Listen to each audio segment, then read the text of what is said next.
യഹോവ. പ്രിയപ്പെട്ട സഹോദരങ്ങളെ, 2009 ആദ്യത്തെ വെള്ളിയാഴ്ച ഇന്ന് നമ്മളിവിടെ ഒരുമിച്ച് ചേരുമ്പോൾ നമ്മുടെ ജീവിതത്തിൽ ദൈവം നമുക്ക് നൽകിയിരിക്കുന്ന പരമോന്നതമായ ഒരു ഭാഗ്യത്തെക്കുറിച്ചാണ് നമ്മൾ ചിന്തിക്കുന്നത്. അത് പത്രോസിലേക്ക് എഴുതിയ ലേഖനത്തിൽ വളരെ വ്യക്തമായി ദൈവമക്കൾക്ക് വെളിപ്പെടുത്തി തന്നിട്ടുണ്ട്. പത്രോസിലിക അതിനെക്കുറിച്ച് ഇങ്ങനെയാണ് ദൈവമക്കളെ പഠിപ്പിക്കുന്നത്. 1 പത്രോസ് 2:9, നിങ്ങൾ തെരഞ്ഞെടുക്കപ്പെട്ട വംശവും രാജകീയ പുരോഹിത ഗണവും വിശുദ്ധ ജനതയും ദൈവത്തിൻ്റെ സ്വന്തം ജനവുമാണ്. അപ്പം ദൈവത്തിൻ്റെ സ്വന്തം ജനം എന്നാണ് നമ്മളെ വിളിക്കുന്നത്. Price the Lord. എന്താണ് പറയണത്? ദൈവത്തിൻ്റെ സ്വന്തം ജനം. ഹല്ലേലൂയ. എന്താ ദൈവത്തിൻ്റെ സ്വന്തം ജനത്തിൻ്റെ പ്രത്യേകത? ദൈവത്തിൻ്റെ കുടുംബത്തിലെ സ്വന്തം ജനം ആരാണ്? കുടുംബത്തിൽ പേര് കല്യാണം നടക്കും, ഒരുപാട് പേര് വന്നിട്ടുണ്ട്. അപ്പോൾ ഒരുപാട് പലതരത്തിലുള്ള ബന്ധങ്ങളുള്ളവർ വന്നിട്ടുണ്ട്, തൊട്ടടുത്ത ബന്ധുക്കൾ വന്നിട്ടുണ്ട്, അങ്ങനെ വന്നിട്ടുണ്ട്. കുടുംബത്തിലെ സ്വന്തം ജനം എന്ന് പറഞ്ഞാൽ ആരായിരിക്കും? കുടുംബത്തിലെ മക്കളായിരിക്കും. Praise the Lord. ഹല്ലേലൂയ. ബാക്കിയുള്ള എല്ലാവരും ബന്ധമുള്ളവരാണ്, അടുപ്പമുള്ളവരാണ്, സ്നേഹമുള്ളവരാണ്. അങ്ങോട്ടും ഇങ്ങോട്ടും ഒരുപക്ഷെ മക്കൾക്കുള്ളതിനേക്കാൾ കൂടുതൽ അധ്വാനം സ്നേഹിതരായിരിക്കും ചെയ്യുന്നത്. പക്ഷേ മക്കൾ അധ്വാനിക്കുന്നില്ലെങ്കിൽ പോലും കൂടുതൽ ബന്ധമാർക്കാനുള്ളത് മക്കൾക്കാണുള്ളത്. Praise the Lord. ഒരു കള്ളുകുടിയനായ മകനുണ്ടെന്നിരിക്കട്ടെ, ആ കള്ളുകുടിയനായ മകനേക്കാൾ വിശ്വസ്തനാണ് അദ്ദേഹത്തിൻ്റെ നമ്മുടെ കുടുംബനാഥൻ്റെ മാനേജർ, ബിസിനസ്സിൻ്റെ മാനേജർ എന്നിരിക്കട്ടെ. കള്ളുകുടിയനായ മകൻ ഒരു ഉത്തരവാദിത്തമില്ല, തോന്നിയാസി നടക്കുകയാണ്. പക്ഷേ ഈ ചേട്ടൻ്റെ എസ്റ്റേറ്റിൻ്റെ ബിസിനസ്സിൻ്റെ ഒക്കെ ചുമതല നോക്കുന്ന ഭൃത്യൻ ഉത്തമനും അങ്ങേറ്റ ജീവൻ ത്യജിച്ചു പോലും ഈ യജമാനോട് നിലകൊള്ളുന്ന വിധം അങ്ങനെ കമ്മിറ്റ്മെൻ്റ് ഉള്ള ഒരു തീഷ്ണമതിയായ ഒരു ഭൃത്യനാണെന്നിരിക്കട്ടെ. ആ ഭൃത്യനോടാണോ അല്ലെങ്കിൽ ഈ ഉഴപ്പനായ ആ കള്ളുകുടിയനായ മകനോടായിരിക്കുമോ അപ്പന് കൂടുതൽ ബന്ധം? ഉറക്കെ പറ. മറ്റുള്ള ആൾ ജീവൻ ത്യജിച്ച് സ്നേഹിച്ചാൽ പോലും, അപ്പോൾ ഇവിടെ സ്വന്തം ജനവും മറ്റ് ജനവും വ്യത്യാസം. ജീവൻ ത്യജിച്ച് സ്നേഹിച്ചാൽ പോലും അതിനേക്കാളും ഉന്നതമാണ് എന്ത്? സ്വന്തം ബന്ധം. Price the Lord. സ്വന്തം ജനത്തോടുള്ള ബന്ധം വ്യത്യാസമാണ്. ഹല്ലേലൂയ. ഈ ലോകത്തിൽ ഒരുപാട് ആളുകൾ ദൈവമായ കർത്താവിൻ്റെ സന്നിധിയിൽ ദൈവമായ കർത്താവിന് പ്രിയങ്കരമായ വിധം ജീവിക്കാൻ വേണ്ടി യത്നിക്കുന്നുണ്ട്. അവർ പാപം ഉപേക്ഷിച്ച്, തിന്മ ഉപേക്ഷിച്ച്, അതുപോലെ തന്നെ പലതരത്തിലുള്ള അന്ധകാര പ്രവൃത്തികൾ ഉപേക്ഷിച്ച്, പലതരത്തിലുള്ള അനീതി ഉപേക്ഷിച്ച്, അങ്ങനെ ദൈവത്തിന് ഇഷ്ടമുള്ള, ദൈവത്തിന് പ്രിയപ്പെട്ട ഒരു ജീവിതം നയിക്കാൻ വേണ്ടി ഒരുപാട് പേര് ലോകത്തിൽ പരിശ്രമിക്കുന്നുണ്ട്. Praise the Lord. ഹല്ലേലൂയ. അവരൊക്കെ ദൈവത്തിൻ്റെ ഭക്തന്മാരാണ് എന്ന കാര്യത്തിൽ സംശയമില്ല. ദൈവത്തിൻ്റെ ഭക്തന്മാരെന്ന കാര്യത്തിൽ സംശയമില്ല. എന്നാൽ പ്രിയപ്പെട്ട സഹോദരങ്ങളെ, അങ്ങനെയുള്ള ദൈവത്തിൻ്റെ ഭക്തൻ എന്ന അവസ്ഥയിൽ നിന്ന്, ദൈവത്തിൻ്റെ ഭക്തൻ എന്നൊരവസ്ഥയിൽ നിന്ന് നമുക്ക് ഉന്നതമായ ഒരു ഔന്നത്യം തരുന്ന, ഉന്നതമായൊരു സ്ഥാനം തരുന്ന കാര്യമാണ് ദൈവത്തിൻ്റെ മകൻ എന്ന പദവി. Price the Lord. ഹല്ലേലൂയ. അത് നമുക്ക് എങ്ങനെയാണ് ലഭിക്കുന്നത്? ദൈവത്തിൻ്റെ മകൻ എന്ന പദവി നമുക്ക് എങ്ങനെയാണ് ലഭിക്കുന്നത്? നമ്മളുടെ പാപം ഉപേക്ഷിക്കുന്നത് കൊണ്ടോ, നമ്മൾ എന്തെങ്കിലും തരത്തിലുള്ള പുണ്യപ്രവൃത്തികൾ ചെയ്യുന്നത് കൊണ്ടോ അല്ല ദൈവത്തിൻ്റെ മകൻ എന്ന പദവി നമുക്ക് ലഭിക്കുന്നത്. ഈ ലോകത്തിലുള്ള എല്ലാ പാപം ഉപേക്ഷിച്ച് ജീവിച്ചാലും ദൈവത്തിൻ്റെ മകനാകണം നിർബന്ധമില്ല. Price the Lord. ഈ ലോകത്തിലുള്ള സകല പുണ്യപ്രവൃത്തി ചെയ്താലും ദൈവത്തിൻ്റെ മകനാകണമെന്ന് നിർബന്ധമില്ല. Price the Lord. ദൈവത്തിൻ്റെ മകനായി തീരുന്നത് ഏതെങ്കിലും പ്രവൃത്തികളുടെ അടിസ്ഥാനത്തിലല്ല. Price the Lord. എന്തെങ്കിലും തരത്തിലുള്ള ജീവിത രീതികളുടെ അടിസ്ഥാനത്തിലല്ല, ഏതെങ്കിലും തരത്തിലുള്ള അനുഷ്ഠാനങ്ങളുടെ അടിസ്ഥാനത്തിലും അല്ല.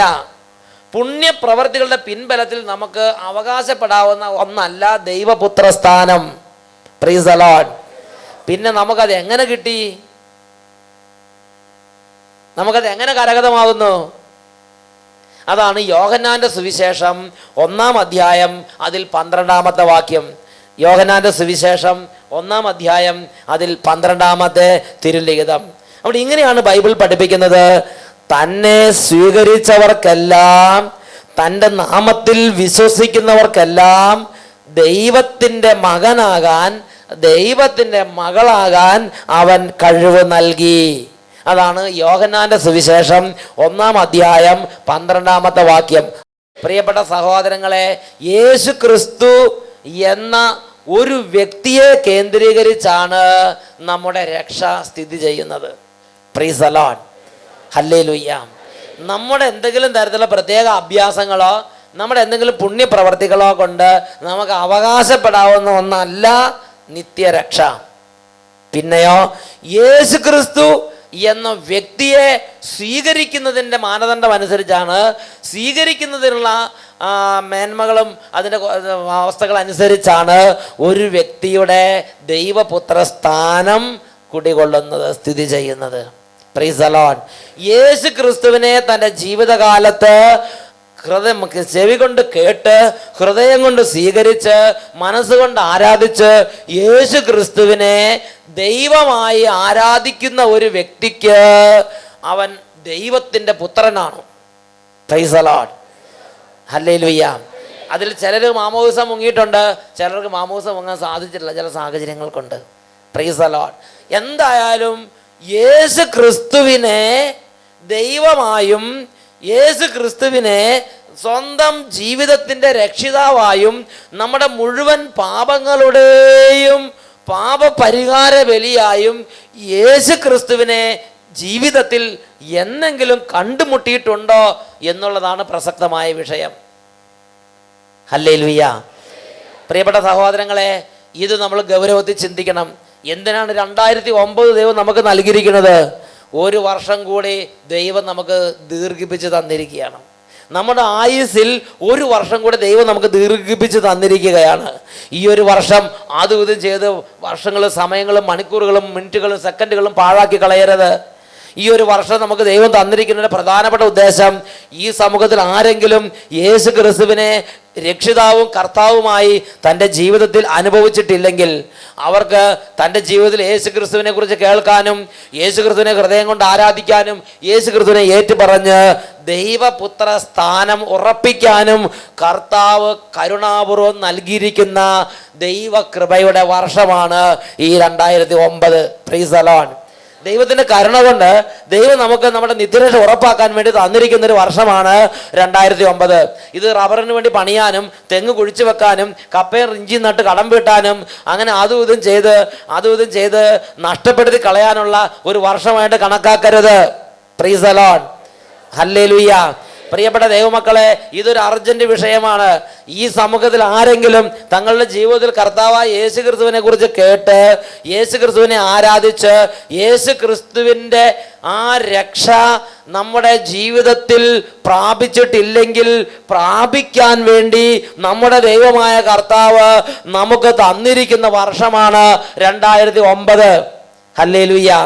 അപ്പോൾ ദൈവത്തിൻ്റെ മകൻ, ദൈവത്തിൻ്റെ മകൾ എന്ന സ്ഥാനം നമുക്ക് ലഭിക്കുന്നത് ഏതെങ്കിലും പ്രവൃത്തികളുടെ യോഗ്യത കൊണ്ടല്ല, പിന്നെയോ യേശു ക്രിസ്തു എന്ന വ്യക്തിയെ നമ്മുടെ ജീവിതത്തിൽ നാം സ്വീകരിച്ചിട്ടുണ്ടോ ഇല്ലയോ, വിശ്വസിക്കുന്നുണ്ടോ ഇല്ലയോ എന്നതിനെ അടിസ്ഥാനപ്പെടുത്തിയാണ്.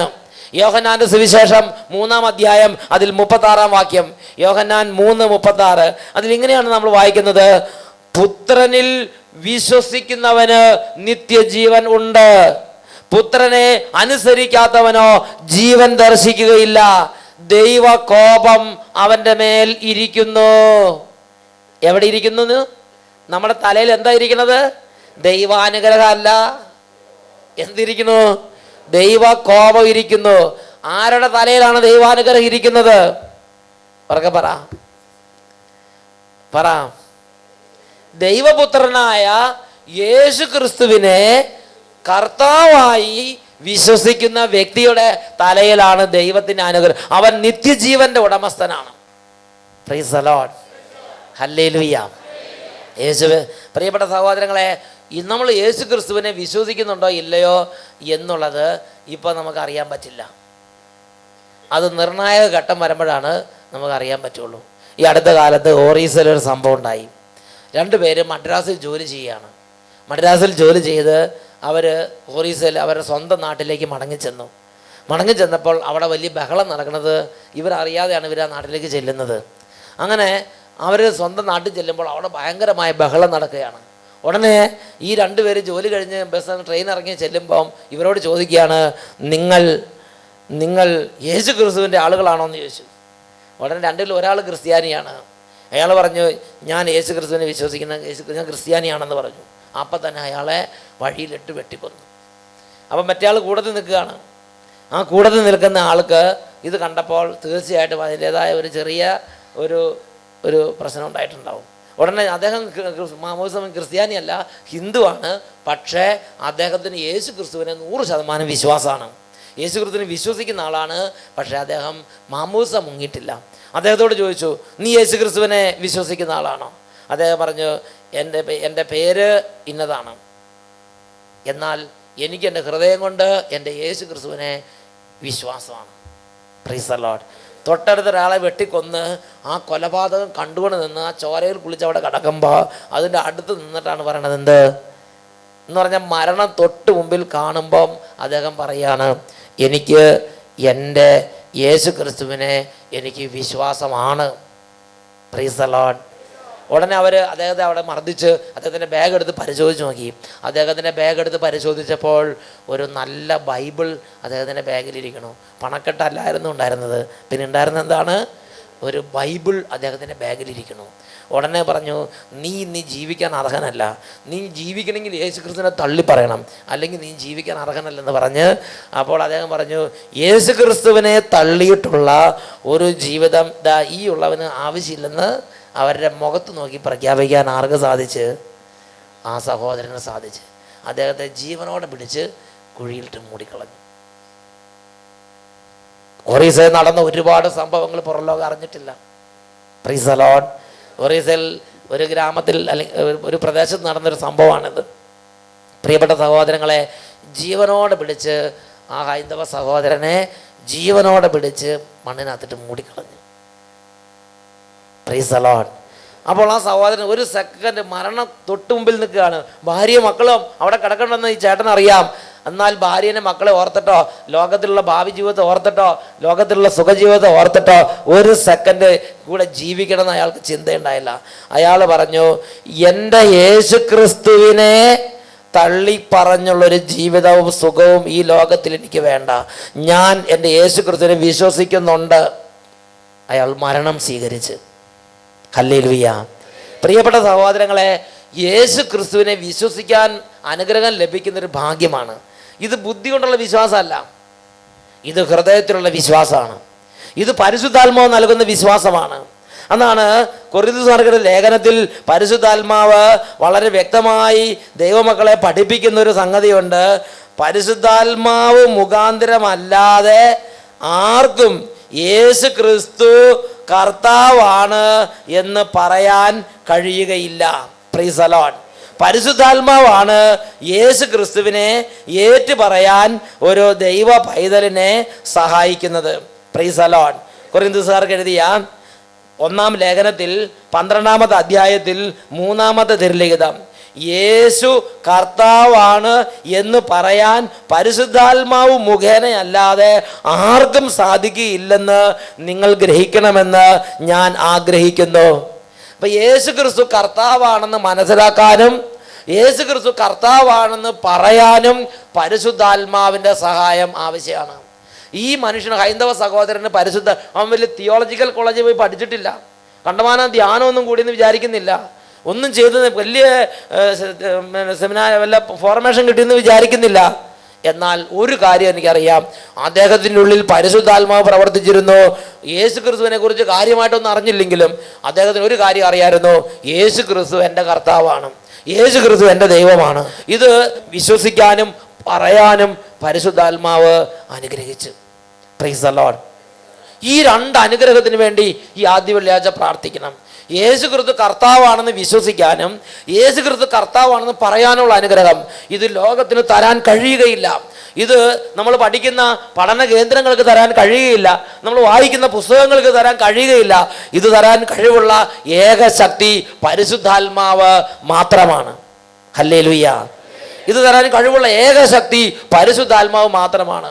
പരിശുദ്ധാത്മാവാണ് യേശു ക്രിസ്തു കർത്താവാണെന്ന് വിശ്വസിക്കാനും യേശു ക്രിസ്തു കർത്താവാണെന്ന് പറയാനും ഒരു വ്യക്തിയെ സഹായിക്കുന്നത്. Price the Lord.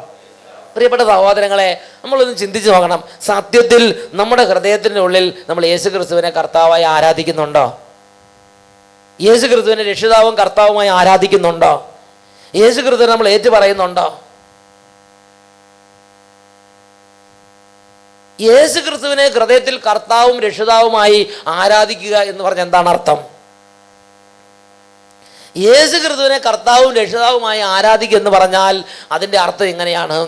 എൻ്റെ യേശു എൻ്റെ മുഴുവൻ പാപങ്ങളും അവിടുത്തെ ശരീരത്തിൽ വഹിച്ചുകൊണ്ട് കുരിശിലേക്ക് കയറി എനിക്ക് വേണ്ടി പാപപരിഹാര ബലിയായി തീർന്നുവെന്നും എൻ്റെ യേശുവിൻ്റെ കുരിശ് മരണത്താൽ എൻ്റെ എല്ലാ പാപങ്ങളും ക്ഷമിക്കപ്പെട്ടിരിക്കുന്നുവെന്നും എൻ്റെ ഹൃദയം കൊണ്ട് ഞാൻ വിശ്വസിക്കണം. Price the Lord. എൻ്റെ യേശു എൻ്റെ മുഴുവൻ പാപങ്ങളും അവിടുത്തെ ശരീരത്തിൽ വഹിച്ചുകൊണ്ട് കുരിശിലേക്ക് കയറി എനിക്ക് വേണ്ടി പാപപരിഹാര ബലിയായി തീർന്നു എന്ന് എൻ്റെ ഹൃദയം കൊണ്ട് ഞാൻ വിശ്വസിക്കണം. യേശു ക്രിസ്തു ദൈവമാണെന്ന് വിശ്വസിക്കുന്ന ചില ആളുകളുണ്ട്. Price the Lord. യേശു ക്രിസ്തു ദൈവമാണെന്ന് വിശ്വസിക്കുന്നവർക്ക് രക്ഷ കിട്ടണം നിർബന്ധമില്ല. അത് ഒരുപാട് പേര് അംഗീകരിക്കുന്നുണ്ട്, അല്ലേ? ലോകത്ത് ഒരുപാട് പേര് അംഗീകരിക്കുന്നുണ്ട് യേശു ദൈവമാണെന്ന്. പക്ഷേ അവർക്ക് രക്ഷ കിട്ടണം നിർബന്ധമില്ല. യേശു ക്രിസ്തു ഭൂമിയിൽ മനുഷ്യനായി അവതരിച്ചു എന്ന് വിശ്വസിക്കുന്നവരുണ്ട്, അവർക്കും രക്ഷ കിട്ടണം നിർബന്ധമില്ല. യേശു ക്രിസ്തു സർവശക്തനാണെന്ന് വിശ്വസിക്കുന്നവരുണ്ട്, അവർക്കും രക്ഷ കിട്ടണം നിർബന്ധമില്ല. യേശു ക്രിസ്തു എൻ്റെ പ്രാർത്ഥന കേട്ട് എനിക്ക് ഉത്തരം തരുമെന്ന് വിശ്വസിക്കുന്നവരുണ്ട്, അവർക്കും രക്ഷ കിട്ടണം നിർബന്ധമില്ല.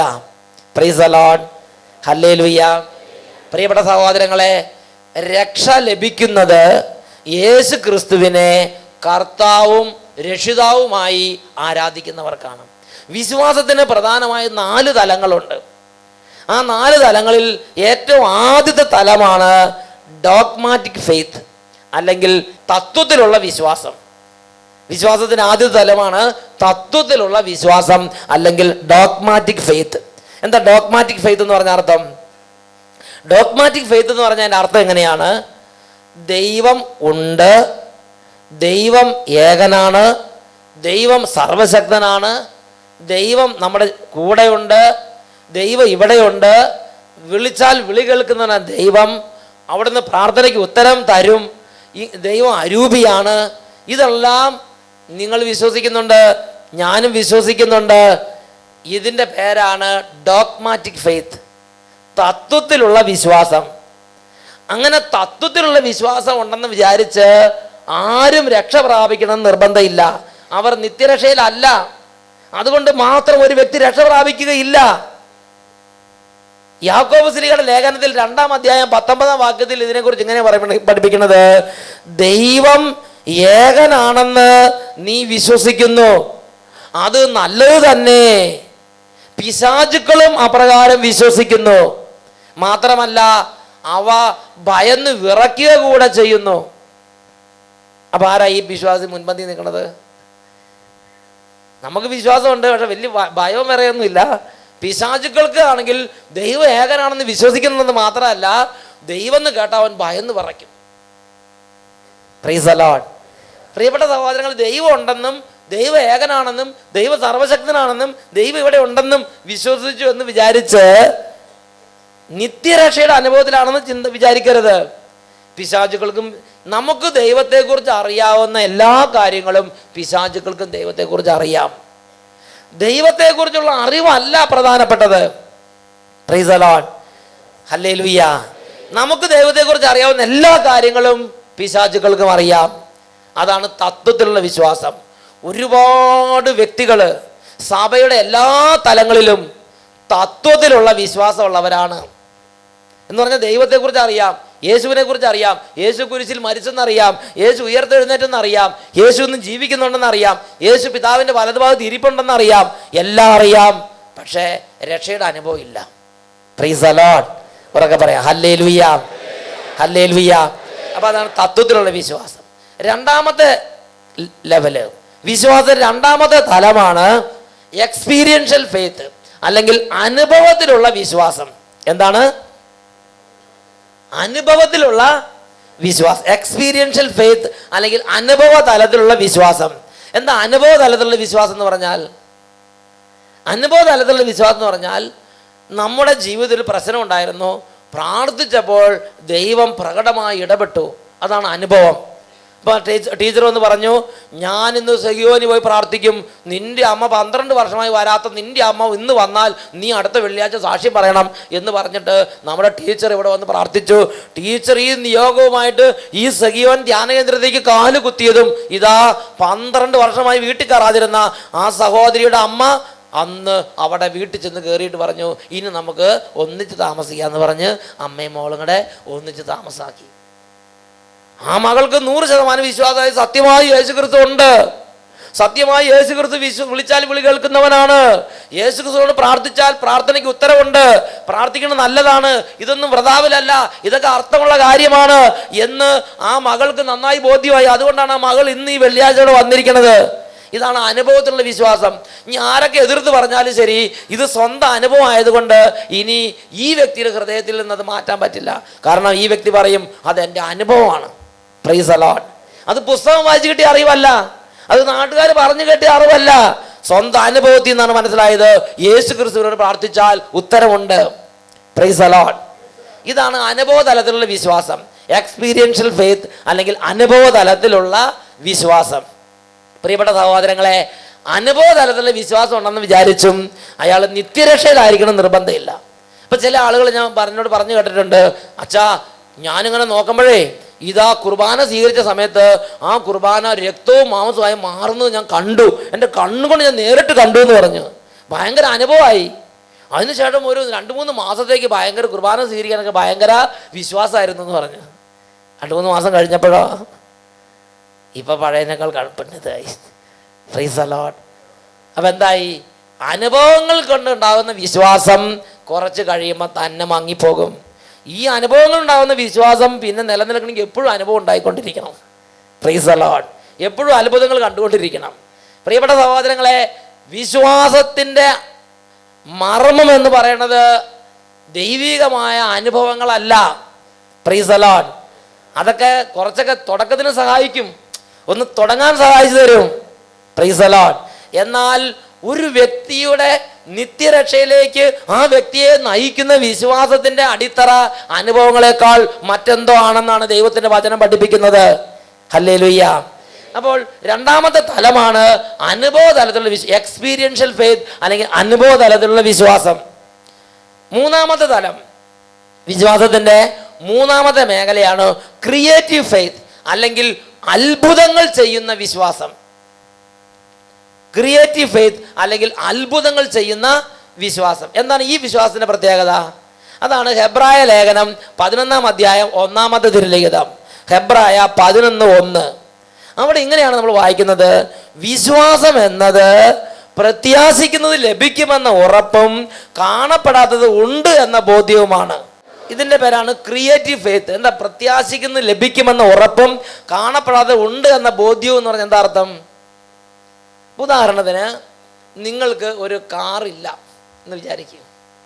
നിങ്ങൾക്കൊരാഗ്രഹമുണ്ട് ഒരു പുത്തൻ കാറ് വാങ്ങണം. അപ്പോൾ നിങ്ങൾക്ക് പ്രത്യക്ഷത്തിൽ കാറില്ല, കാറ് വാങ്ങാൻ പൈസ ഇല്ല. പക്ഷേ ബൈബിൾ ഒരു കാര്യം വാഗ്ദത്തം ചെയ്തിട്ടുണ്ട്, ഒരു വിശ്വാസിയാണെങ്കിൽ നമ്മുടെ കയ്യിൽ പൈസ നിർബന്ധമില്ല. Price the Lord. വിശ്വാസിക്ക് വിശ്വാസം ഉണ്ടായാൽ മതി, പൈസ വേണ്ട. ഹല്ലേലൂയ. ഇപ്പോൾ കാറില്ലാത്ത ഒരാൾ, ഈ ക്രിയേറ്റീവ് ഫെയ്ത്ത് ഉള്ള ആളാണെന്ന് ഇരിക്കട്ടെ, അവൻ അവിടെ നിന്ന് പറയുകയാണ്, എനിക്കിപ്പോൾ പൈസ ഒട്ടുമില്ല, പക്ഷേ എനിക്കൊരു പുത്തൻ കാറ് വേണം. ഉടനെ ഇയാൾ കണ്ണടച്ച് പ്രാർത്ഥിക്കുകയാണ്, ഒരു പുത്തൻ, ഏത് കാറാണ് വേണ്ടതെന്ന് പറഞ്ഞോ? ഏത് കാറാണ്? കോളീസ് വേണോ? റിബേറയല്ലോ, ബെൻസ് പോട്ടെ. ഒരു ടയോട്ടയുടെ ഒരു പുതിയ കാറെന്നിരിക്കട്ടെ, ആ കാറ് വേണം. പക്ഷെ പൈസയൊന്നുമില്ല. പക്ഷെ അദ്ദേഹം കാറ് വേണമെന്ന് ആഗ്രഹിച്ച്, കർത്താവെ അങ്ങയുടെ നാമത്തിൽ ഞാൻ അവകാശപ്പെട്ട് പ്രാർത്ഥിക്കുന്നു, എൻ്റെ സ്വർഗസ്വനായ പിതാവിൻ്റെ പക്കൽ ഇഷ്ടം പോലെ സമ്പത്തുണ്ട്, ആ സമ്പത്തിൽ നിന്ന് എനിക്കൊരു പുത്തൻ കാറ് ഞാൻ ആവശ്യപ്പെട്ട് എടുക്കണമെന്ന് പറഞ്ഞ് അയാൾക്ക് വിശ്വാസം കൊണ്ട് പോയി ആ സ്റ്റോർ റൂം തുറന്ന് അയാൾക്ക് ആവശ്യമുള്ള കാറ് സെലക്ട് ചെയ്തെടുത്തുകൊണ്ട് പോരാം. Praise the Lord. അതിൻ്റെ പേരാണ് ക്രിയേറ്റീവ് ഫെയ്ത്ത്. ക്രിയേറ്റീവ് ഫെയ്ത്ത് എങ്ങനെയാണ് നടക്കണമെന്ന് അറിയണമെങ്കിൽ നിങ്ങൾ ചുറ്റുപാട് നോക്കിയാൽ മതി. ഈ കാണുന്ന എല്ലാം ക്രിയേറ്റീവ് ഫെയ്ത്ത് വഴി ഉണ്ടായതാണ്. ഇത് പൈസ കൊണ്ട് ഉണ്ടാക്കിയതല്ല ഈ കാണുന്നത്. Price the Lord. ഈ സഗിയോനോട് ചുറ്റുവട്ടത്തുള്ള എല്ലാ കാര്യങ്ങളും ക്രിയേറ്റീവ് ഫെയ്ത്ത് വഴി ഉണ്ടാക്കിയതാണ്. ഹല്ലേലൂയ. എന്ന് പറഞ്ഞാൽ പ്രത്യക്ഷത്തിൽ ഒന്നുമില്ല. നമ്മൾ പറയും, കർത്താവേ ഇതാ ഇന്ന കാര്യം ആവശ്യമുണ്ട്, അത് തരണം. കർത്താവ് തന്നിരിക്കും. കാരണം അപ്പനും മകനും തമ്മിലുള്ള ബന്ധം എന്ന് പറഞ്ഞാൽ അതാണ്. Price the Lord. ഹല്ലേലൂയ. പ്രിയപ്പെട്ട സഹോദരങ്ങളെ, ഈ കാര്യം ഞാൻ മസ്കറ്റിൽ പ്രസംഗിക്കുന്ന സമയത്ത് അവിടെ സോഹാർ എന്ന് പറഞ്ഞ സ്ഥലത്ത് പ്രസംഗിച്ചു. അവിടെ ഞാൻ പറഞ്ഞത് ഇങ്ങനൊരു സംഗതിയുണ്ട്, ആരെങ്കിലും വേണമെങ്കിൽ എടുത്തോളാം പറഞ്ഞു.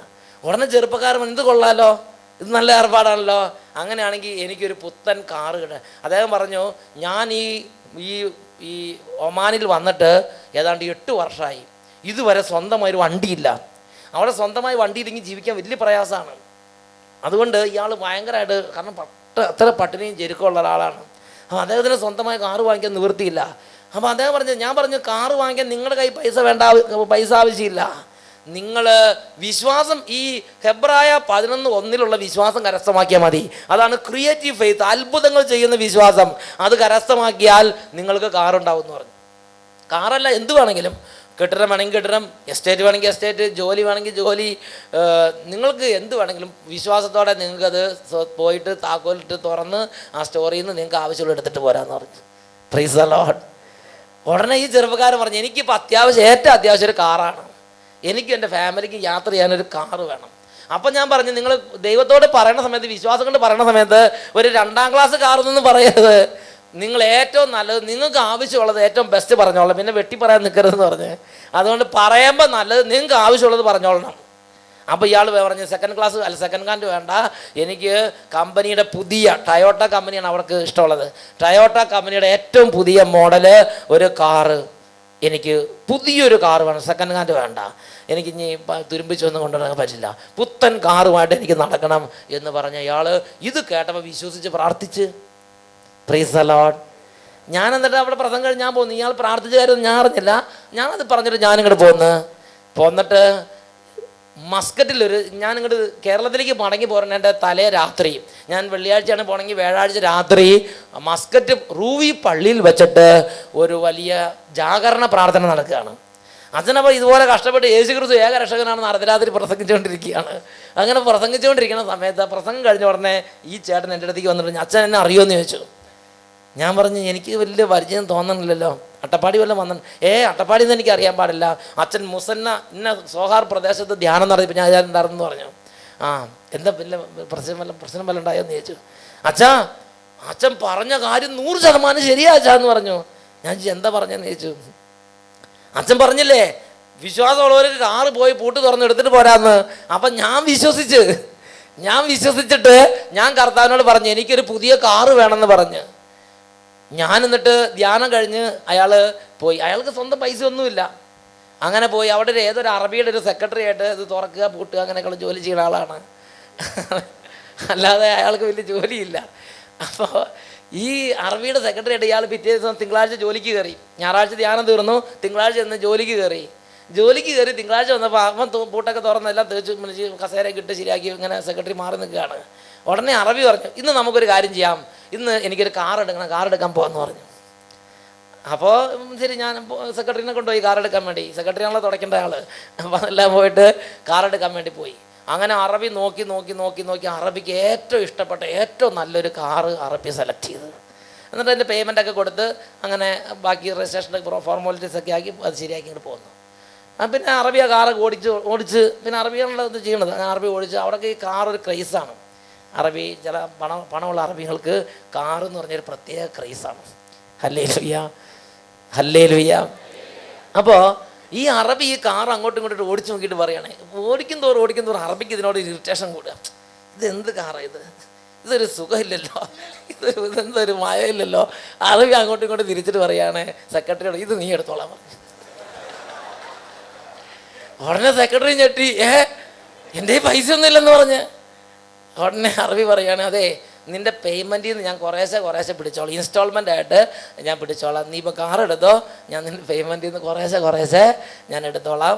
ഞാൻ പോയിട്ട് പുതിയ കാർ എടുക്കുന്നത് വീണ്ടും ഇവനെ കൊണ്ടുപോയി. എന്നിട്ടൊരു പുതിയ കാർ എടുത്ത് ഇവന് നോക്കുമ്പോൾ ഉള്ളതിൽ ആ പ്രദേശത്ത് പല മലയാളികളുണ്ട്, അവർക്കുള്ളതിനേക്കാൾ ഏറ്റവും ടോപ്പ് കാർ ഇവന്.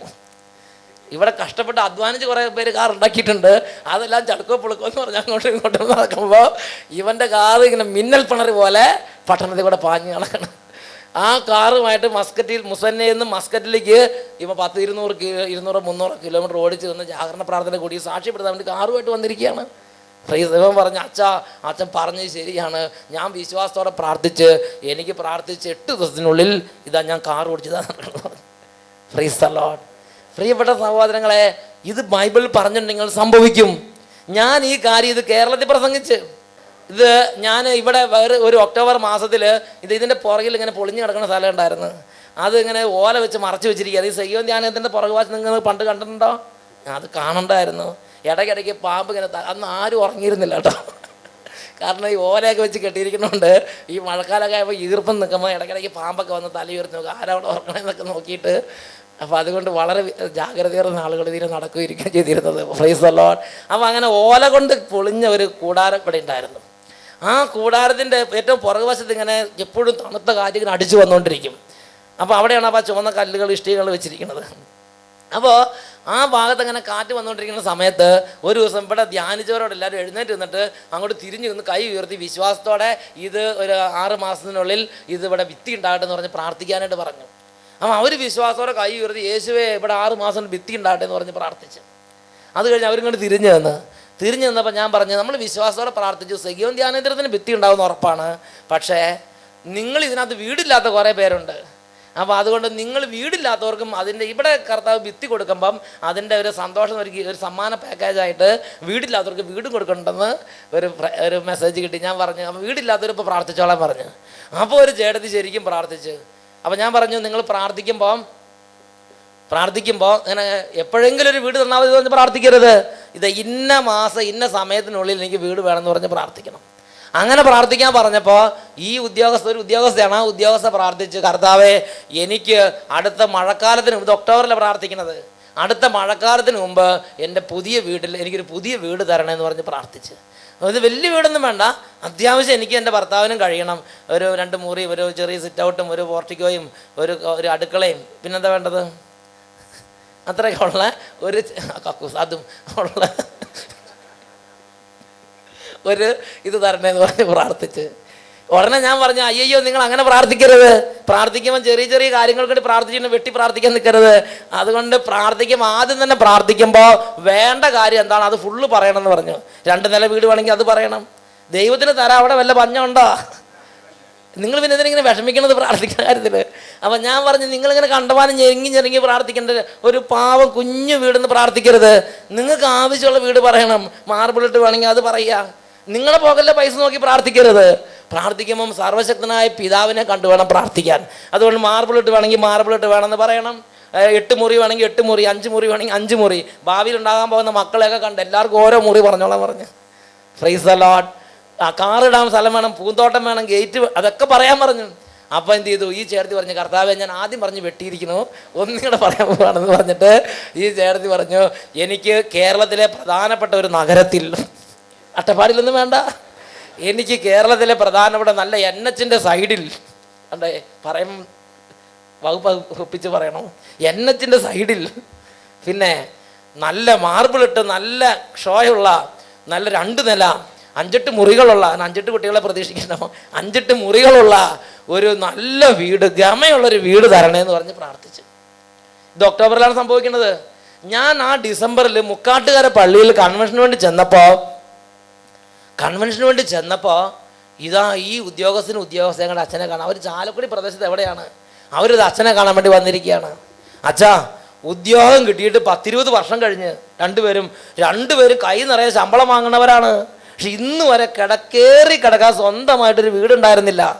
വാടക വീട്ടിൽ നിന്ന് അങ്ങോട്ടും ഇങ്ങോട്ടും ചട്ടിയും കാലം എടുത്തെടുത്ത് നടന്ന് മടുത്ത് ഓരോ വർഷം അല്ലെങ്കിൽ 2 വർഷം 3 വർഷം കൂടെ മാറി ക്വാർട്ടേഴ്സ് മാറി വാടക വീട് മാറി ഞങ്ങൾ മടുത്തിരിക്കുമ്പോഴാണ് ധ്യാനത്തിന് വന്നത്. അപ്പം അച്ഛനിങ്ങനെ പറഞ്ഞു കേട്ടപ്പോൾ എന്നാ ശരി, ഒരു വിശ്വാസം ഉണ്ടായി. അപ്പം എന്നാ ശരി, ഞങ്ങൾക്കും ഒരു വീട് കിട്ടിയാൽ തരക്കെട്ടില്ല എന്ന് പറഞ്ഞിട്ട് ദൈവത്തോട് പ്രാർത്ഥിച്ചു. ആദ്യം ഒരു ചെറിയ വീട്, 2 മുറി ഒരു അടുക്കളയിൽ കുഞ്ഞു വീടിന് വേണ്ടി പ്രാർത്ഥിച്ചു. അച്ഛൻ പറഞ്ഞു കേട്ടപ്പോൾ മനസ്സിലായി തെറ്റിപ്പോയെന്ന്. അപ്പം അത് വെട്ടിയിട്ട് നല്ല വീടിന് വേണ്ടി പ്രാർത്ഥിച്ച് അതുപോലെ നടന്നുകൊണ്ടിരിക്കുക. ഏപ്രിൽ 14-ാം തീയതിയാണ് കയറി താമസം എന്ന് പറഞ്ഞു. ഡിസംബറിൽ വന്ന് പറയുകയാണ് ഏപ്രിൽ 14-ാം തീയതിയാണ് കയറി താമസം. നോക്കുമ്പോൾ എന്താ, 2 നില മാർബിൾ ഇട്ട ടിപ്പ് ടോപ്പ് ഭയങ്കര ഒരു വീട്. ഇന്ന് അവിടെ ആലുവ എറണാകുളം റൂട്ടിൽ NH-ൻ്റെ സൈഡിൽ തലയെടുപ്പുള്ളൊരു വീട് നിങ്ങൾ കാണുന്നുണ്ടെങ്കിൽ അത് അട്ടപ്പാടിയിൽ നിന്ന് പുറപ്പെട്ട വീടെന്ന് ഓർത്തോളണം. Price the Lord. അതിൻ്റെ സൈഡിൽ അവർ നല്ല ഗമയിൽ 2 നില ഇരുന്നിങ്ങനെ എല്ലാവരും കണ്ടുകൊണ്ട് പ്രാർത്ഥിക്കുന്നുണ്ട്. Price the Lord. പ്രിയപ്പെട്ട സഹോദരങ്ങളെ, എന്നിട്ട് ഈ ചേട്ടത്തി വന്ന് പറഞ്ഞു, അച്ഛാ 8 മുറിയുള്ള വീടാണ് കിട്ടിയിരിക്കുന്നതെന്ന് പറഞ്ഞു. എന്നിട്ട് പറഞ്ഞു, അച്ഛാ പ്രാർത്ഥിച്ചാൽ നടക്കുമെന്ന് ഉറപ്പാണ്, അതുകൊണ്ട് അച്ഛൻ ഒരു കാര്യത്തിന് വേണ്ടി കൂടെ പ്രാർത്ഥിക്കണം എന്ന് പറഞ്ഞു. എന്താണെന്ന് ചോദിച്ചു. ഞങ്ങൾക്ക് ഇതുവരെയും കുട്ടികളില്ല. നോക്കിയേ, 8 കുട്ടികൾക്കുള്ള വീട് ശരിയാക്കി, പക്ഷെ കുട്ടികൾ ഇതുവരെ ഇല്ല. അതുകൊണ്ട് ഒരു കുഞ്ഞിന് വേണ്ടി പ്രാർത്ഥിക്കണം. ഞാൻ പറഞ്ഞു, നിങ്ങൾക്ക് കുട്ടികളില്ലെങ്കിൽ നിങ്ങളിങ്ങനെ വിഷമിച്ചിരിക്കരുത്. സ്വർഗസ്ഥനായ പിതാവിലേക്ക് ചെല്ലുക, ഈ യേശു ക്രിസ്തുവിൻ്റെ നാമം പറയുക, അപ്പോൾ ലോക്ക് ഓപ്പൺ ആവും. ഇതൊരു പാസ്വേഡാണ്. യേശു ക്രിസ്തുവിൻ്റെ നാമം ഒരു പാസ്വേഡാണ്. Price the Lord. ആ നാമം അവിടെ പറയുമ്പോൾ ലോക്ക് ഓപ്പൺ ആവും. ഉടനെ നിങ്ങൾക്ക് ആവശ്യമുള്ള നന്മ എടുക്കാം. Price the Lord. പ്രിയപ്പെട്ട സഹോദരങ്ങളെ, ആ ചേട്ടത്തി എന്ത് ചെയ്തു, അങ്ങനെയാണെങ്കിൽ ഞങ്ങൾ പ്രാർത്ഥിച്ച് കിട്ടുമെന്ന് പറഞ്ഞ് അവർ പറഞ്ഞു, കർത്താവേ അങ്ങനെയാണെങ്കിൽ എനിക്കൊരു 5-6. Price the Lord. എന്തിനു പറയണ്, ഗർഭിണിയായി. ഈ 8 വീട്ടിലേക്ക് മുറികൾക്കുള്ള കുഞ്ഞുങ്ങൾക്ക് വേണ്ടി അത് പ്രാർത്ഥിച്ചുകൊണ്ടിരിക്കും. ഒരു മുറിക്കുള്ള കുട്ടിയായിട്ടുണ്ട്, ഇനി ബാക്കി മുറികൾക്ക് വേണ്ടി പ്രാർത്ഥിച്ചുകൊണ്ടിരിക്കുകയാണ്. Price the Lord. പ്രിയപ്പെട്ട ദൈവമക്കളെ, ഇത് ഇന്ന് കേരളത്തിൽ ഒരുപാട് പേര് അനുഭവിക്കുന്ന ഒരു യാഥാർത്ഥ്യമാണ്. ഇതിൻ്റെ പേരാണ് ക്രിയേറ്റീവ് ഫെയ്ത്ത് എന്ന് പറഞ്ഞാൽ പ്രത്യക്ഷത്തിൽ ഇപ്പോൾ ഇല്ല, പക്ഷേ വിശ്വാസം കൊണ്ട് അത് ദൈവത്തിൽ നിന്ന് സ്വീകരിച്ച് എടുക്കുന്നു. അതാണ് ഹെബ്രായ ലേഖനം 11:1. ഹെബ്രായ 11:1. വിശ്വാസം എന്നത് പ്രത്യാശിക്കുന്നത് ലഭിക്കും എന്ന ഉറപ്പും കാണപ്പെടാത്തത് ഉണ്ട് എന്ന ബോധ്യവുമാണ്. ഇപ്പം പ്രത്യക്ഷത്തിൽ ഒന്നും കാണാനില്ല. പ്രത്യക്ഷത്തിൽ ഇപ്പം അന്ധകാരം മാത്രമാണ്. പ്രത്യക്ഷത്തിൽ ഇപ്പോൾ വീടില്ല, വരുമാനം ഇല്ല, വീട് വാങ്ങാൻ പൈസയില്ല, അങ്ങനത്തെ ഒരു അവസ്ഥയാണെന്നിരിക്കട്ടെ. കാണപ്പെടാത്തത്, നിങ്ങൾക്കൊരു നല്ല വീട് നിങ്ങളുടെ സ്വർഗസ്ഥനായ പിതാവിൻ്റെ പദ്ധതി പ്രകാരം ഉണ്ടെന്ന് വിശ്വസിച്ച് അത് സ്വീകരിക്കണം. Price the Lord. ഞങ്ങൾ പണ്ട് സജീവൻ ധ്യാനകേന്ദ്രം തുടങ്ങുന്ന കാലം, അന്ന് ഇതിനൊരു കാളവണ്ടിക്ക് പോലും പോകാൻ നല്ല ബുദ്ധിമുട്ടുള്ള റോഡായിരുന്നു ഈ റോഡ്. കുണ്ടും കുഴിയും. അന്ന് ചെറിയ ചക്രമുള്ള വണ്ടികളൊന്നും ഈ അട്ടപ്പാടിയുള്ളവർ വാങ്ങില്ല. ഒരു അംബാസഡർ തന്നെ കൂളിക്കട അകളിയിലുള്ള ഒരു ടാക്സി ഓണർ ഒരു അംബാസഡർ ടാക്സി വാങ്ങിയിട്ടു. അപ്പോൾ എനിക്കൊരു സന്തോഷം. ഞാനന്ന് കാരപ്പള്ളിയിൽ വികാരിയാണ്. അപ്പോൾ എനിക്ക് സന്തോഷമായി. വല്ലപ്പോഴും ഒരു ദീർഘദൂര യാത്രയ്ക്ക് വേണമെങ്കിൽ അംബാസഡർ വിളിക്കാറോ എന്ന് വിചാരിച്ചിരിക്കാറോ. അത് ജീപ്പ് മാത്രമേ ഇവിടെ ഉള്ളൂ. അയാൾ 2 മാസം കൊണ്ട് വിറ്റ് കാശാക്കി. ഞാൻ ചോദിച്ചു, ചേട്ടൻ്റെ അംബാസഡർ എവിടെ, എനിക്ക് എറണാകുളം വരെ ഒന്ന് പോകണം. പറഞ്ഞു, അച്ഛാ ഈ അട്ടപ്പാടിയിൽ ഈ കാറോ വണ്ടി ഒന്നും വാഴിയല്ലെന്ന് പറഞ്ഞ്. ഇവിടുത്തെ റോഡച്ഛൻ കണ്ടില്ലേ, ഇത് കാളവണ്ടിക്ക് മാത്രമുള്ള നാടാന്ന് പറഞ്ഞു. Price the Lord. പിന്നെ കാളവണ്ടി പോലുള്ള ജീപ്പും. ഹല്ലേലൂയ. പ്രിയപ്പെട്ട സഹോദരങ്ങൾ, അങ്ങനത്തെ കട്ട റോഡിൻ്റെ സമയത്താണ് 94 ഇവിടെ ധ്യാനകേന്ദ്രം തുടങ്ങണത്. 94, 96, 97 കാലഘട്ടത്തിൽ. അങ്ങനെ വീതിയില്ലാത്ത റോഡുകൾ, വളവും തിരിവും, അവിടത്തൊക്കെ തിരിവും വളവ് എന്തായിരുന്നു. അങ്ങനെ പ്രാർത്ഥിച്ച് അന്ന് ഞങ്ങൾ ഇവിടെ ഉണ്ടായിരുന്ന വിശ്വാസ വീരന്മാർ കൈ ഉയർത്തി പറഞ്ഞു, അന്ന് ഈ വഴിക്ക് ഒരു നല്ല ബസ്, ടൂറിസ്റ്റ് ബസ്, ഒരു എന്തെങ്കിലും ഒരു പിക്നിക്കിനൊക്കെ പോകണമെങ്കിൽ ബസ് കൊണ്ടുവരണമെങ്കിൽ എന്തൊരു കഷ്ടപ്പാടായിരുന്നു, സാധ്യമായിരുന്നില്ല. അന്ന് പറഞ്ഞു, കർത്താവേ ഈ അട്ടപ്പാടി റോഡ് തെളിഞ്ഞു വരണം, നല്ല വീതിയുള്ള റോഡുണ്ടാകണം, വളവും തിരിവൊക്കെ നേരെയാകണം, ഏത് ബസ് ഏത് ഹൈടെക് വണ്ടി വന്നാലും തിരിഞ്ഞു മറിഞ്ഞും കയറി വരണം. അങ്ങനെ ഹൈടെക് വണ്ടികൾക്കും കാറുകൾക്കും ചെറിയ വണ്ടികളെല്ലാം ഓടാവുന്ന വിധത്തിലുള്ള നല്ല റോഡും നല്ല വീതിയുള്ള വഴികളും അട്ടപ്പാടിക്ക് ഞങ്ങൾ വിശ്വാസപ്പെട്ട് അവകാശപ്പെടുന്നു എന്ന് പറഞ്ഞ് പ്രാർത്ഥിച്ച്. Price the Lord. പ്രിയപ്പെട്ട സഹോദരങ്ങളെ, അത് 10 വർഷത്തിനുള്ളിൽ യാഥാർത്ഥ്യമായി മുമ്പിൽ കൂടെ നീണ്ടു തുറന്ന് കിടക്കണം. Price the Lord. ഏത് തരത്തിലുള്ള വണ്ടി വേണമെങ്കിലും ഈ വഴിക്ക് കൊണ്ടുവരാം. Price the Lord. നിങ്ങൾ സംശയമാണെങ്കിൽ ഇപ്പോൾ റോട്ടിൽ കൂടെ ഇറങ്ങി നടന്നു നോക്കിയാൽ മതി, ഇപ്പോൾ വണ്ടികൾ കാണാം. ഹല്ലേലൂയ. ഒരു 2-2.5 കിലോമീറ്റർ നീളത്തിൽ വണ്ടി കിടപ്പുണ്ടാവും, പുതിയ തരത്തിലുള്ള പലതരത്തിലുള്ള വണ്ടികൾ. പ്രിയപ്പെട്ട സഹോദരൻ, പണ്ട് ഇത് സാധ്യമായിരുന്നില്ല. എന്നാൽ വിശ്വാസ വീരന്മാർ അത് കൈകൾ നീട്ടി അവകാശപ്പെട്ട് പ്രാർത്ഥിച്ചു, ഞങ്ങൾക്ക് ഇങ്ങോട്ട് നല്ല റോഡ് വേണം, നല്ല വീതിയുള്ള റോഡ് വേണം, ആ വളവൊക്കെ ഒന്ന് ശരിയാക്കി തരണം. അങ്ങനെ കർത്താവ് അത് ശരിയാക്കി തന്നു. Price the Lord. വിശ്വാസം എന്നത് പ്രത്യാശിക്കുന്നത് ലഭിക്കുമെന്ന ഉറപ്പും കാണപ്പെടാത്തത് ഉണ്ട് എന്ന ബോധ്യവുമാണ്. അത് ബോധ്യം വരണം. വീണ്ടും ഗലാത്യ ലേഖനം 3:9 ഗലാത്തി 3:9 വചനം പഠിപ്പിക്കുന്ന പ്രകാരമാണ്, വിശ്വാസമുള്ളവർ വിശ്വാസിയായ അബ്രാഹത്തോടൊപ്പം അനുഗ്രഹം പ്രാപിക്കുന്നു. ഒന്നുറക്കെ പറയാം, വിശ്വാസമുള്ളവർ വിശ്വാസിയായ അബ്രാഹത്തോടൊപ്പം അനുഗ്രഹം പ്രാപിക്കുന്നു. എന്താ അബ്രാഹത്തിന്റെ വിശ്വാസം? അബ്രാഹത്തിന്റെ വിശ്വാസം എന്ന് പറഞ്ഞാൽ ഇതാണ്. അബ്രാഹത്തിനെ ദൈവം ഒരു ദിവസം വിളിച്ച് എന്നിട്ട് ആകാശത്തിലേക്ക് നോക്കാൻ പറഞ്ഞ് ആകാശത്തിലേക്ക് നോക്കി. ഉൽപ്പത്തിയുടെ പുസ്തകം 15-ാമത്തെ അധ്യായം 5 മുതലുള്ള വാക്യങ്ങളിലാണ് നമ്മളിത് കാണുന്നത്. അബ്രാഹാം ആകാശത്തിലേക്ക് നോക്കിയിട്ട് ദൈവം നീ എന്ത് കാണുന്നു? നക്ഷത്രജാലങ്ങൾ. ദൈവം പറഞ്ഞു, നിനക്ക് ആകാശത്തിലെ നക്ഷത്രജാലങ്ങൾ പോലെ മക്കളെ തരും എന്ന് പറഞ്ഞു. 90 വയസ്സായിട്ടും ഒരു കുഞ്ഞിക്കാല് പോലും കാണാൻ അബ്രാഹത്തിന് അവസരം ഉണ്ടായില്ല. പക്ഷെ അബ്രാഹാം അവിശ്വസിച്ചോ? അവിശ്വസിച്ചില്ല. അബ്രാഹാം എപ്പോഴും കടൽ തീരം കാണുമ്പോൾ പറയും, എൻ്റെ മക്കൾ ഈ കടൽ തീരത്തെ പൂഴി പോലെ ആയിരിക്കും. എപ്പോഴും അബ്രാഹാം ആകാശത്ത് നോക്കുമ്പോൾ അബ്രാഹാം വിശ്വാസം പറയും, എന്ത്? എനിക്ക് ഈ നക്ഷത്രജാലങ്ങൾ പോലെ മക്കളുണ്ടാവും, ഈ മണൽത്തരികൾ പോലെ മക്കളുണ്ടാവും. അബ്രാഹത്തിൻ്റെ ജീവിതത്തിൽ പ്രത്യക്ഷത്തിൽ സാറ മുതുക്കിയായി, കിളവിയായി, പല്ല് കൊഴിഞ്ഞ്, തലമുടി നരച്ച്, പിന്നെ ആ മദർ തെരേസയുടെ ഫേസ് നിങ്ങൾ കണ്ടിട്ടുണ്ടോ? അതുപോലെ കവളുകളൊക്കെ ഒട്ടി എല്ലും തോലുമായി. ഇനി കുട്ടികൾ ചിരിക്കുമോ? പറ. പക്ഷെ അബ്രാഹാം അവിശ്വസിച്ചില്ല. അബ്രാഹാം പറഞ്ഞു, വെറും അസ്ഥി കഷ്ണത്തിൽ നിന്ന് പോലും മരിച്ചവരിൽ നിന്ന് പോലും ജീവൻ കൊടുക്കാൻ ദൈവത്തിന് കഴിവുണ്ട്, അതുകൊണ്ട് ദൈവത്തിന് അസാധ്യമായി ഒന്നുമില്ല എന്ന് പറഞ്ഞ് അബ്രാഹാം വിശ്വാസം പറഞ്ഞുകൊണ്ടിരുന്നു. എനിക്ക് നക്ഷത്രജാലങ്ങൾ പോലെ മക്കളുണ്ടാവും. ഇപ്പം പ്രത്യക്ഷത്തിൽ സാധ്യതയില്ല, മനുഷ്യ ലോകത്തിൻ്റെ കാഴ്ചപ്പാടിന് സാധ്യതയില്ല. അങ്ങനെ സാധ്യതയില്ലെങ്കിലും അസാധ്യതകളെ സാധ്യതയാക്കുന്ന ദൈവത്തിന് കഴിയുമെന്ന് പറഞ്ഞ് അബ്രാഹാം സാധിക്കില്ലാത്ത സംഗതി പോലും, ഇതിന് സംഭവിക്കില്ല എന്ന് സകലരും വിധിയെടുക്കുന്ന സംഗതി പോലും അബ്രാഹാം വിശ്വസിച്ചിട്ട് പറഞ്ഞു, എനിക്ക് ദൈവം വാഗ്ദാനം ചെയ്ത പോലെ മക്കളെ തരും, എനിക്ക് മക്കളുണ്ടാവും, ഞാൻ അനവധി തലമുറകളുടെ പിതാവാകും. അബ്രാഹാം വിശ്വാസത്തോടെ നടന്ന് അനുഗ്രഹം പ്രാപിച്ചു. Price the Lord. ഹല്ലേലൂയ. ഇന്ന് പ്രബലമായ 3 വംശങ്ങളുടെ തലവനാണ് ആര്? അബ്രാഹാം. മുസ്ലിങ്ങളുടെ മുഴുവൻ പിതാവാണ് ആര്? അബ്രാഹാം. യഹൂദന്മാരുടെ മുഴുവൻ വേണ്ടപ്പെട്ട ആളാണ് ആര്? അബ്രാഹാം. ക്രിസ്ത്യാനികൾക്കും അബ്രാഹാം പൂർവ്വ പിതാവാണ്. നോക്കിയാൻ, ലോകത്തിലെ പ്രബലമായ 3 വംശങ്ങളുടെ തലതൊട്ടപ്പന വല്യപ്പനാണ് ആര്? അബ്രാഹാം. വിശ്വാസം. അതാണ് ഗലാത്തി 3:9 വിശ്വാസമുള്ളവർ വിശ്വാസിയായ അബ്രാഹത്തോടൊപ്പം അനുഗ്രഹം പ്രാപിക്കുന്നു. Price the Lord. നമുക്കൊന്ന് എഴുന്നേറ്റ് പ്രാർത്ഥിച്ചിട്ട് നമുക്കിരിക്കാം. ഇങ്ങനെ പ്രാർത്ഥിക്കുക, കർത്താവായ യേശുവേ, കർത്താവായ യേശുവേ, ഈ നിമിഷങ്ങളിൽ അങ്ങയുടെ ആത്മാവിനെ എല്ലാ ഹൃദയങ്ങളിലേക്കും നിറയ്ക്കണമേ, നിറയ്ക്കണമേ. ആത്മീയ ഉണർവ് നൽകണമേ, ആത്മീയ ഉണർവ് നൽകണമേ, ആത്മീയ തീഷ്ണത നൽകണമേ. മങ്ങിപ്പോയ വിശ്വാസത്തെ അഭിഷേകം ചെയ്ത് വളർത്തണമേ, വളർത്തണമേ. കെട്ടുപോയ വിശ്വാസത്തെ ഊതി ജ്വലിപ്പിക്കണമേ. Hallelujah, hallelujah, hallelujah. കർത്താവായ യേശുവേ, വിശ്വാസത്തിന്റെ ആത്മാവിനെ ഈ സമൂഹത്തിലേക്ക് വർഷിക്കണമേ. ഹല്ലേലൂയ. 2 കരങ്ങൾ ഉയർത്തി എല്ലാവരും ഉറക്കെ സ്തുതിക്കുന്നു. Hallelujah, hallelujah, hallelujah. ഓ കർത്താവേ, ഇപ്പോൾ അങ്ങയുടെ ദാസന്മാരുടെ മേൽ വിശ്വാസത്തിന്റെ ആത്മാവ് വ്യാപരിക്കട്ടെ. ക്ഷീണങ്ങൾ മാറട്ടെ കർത്താവേ.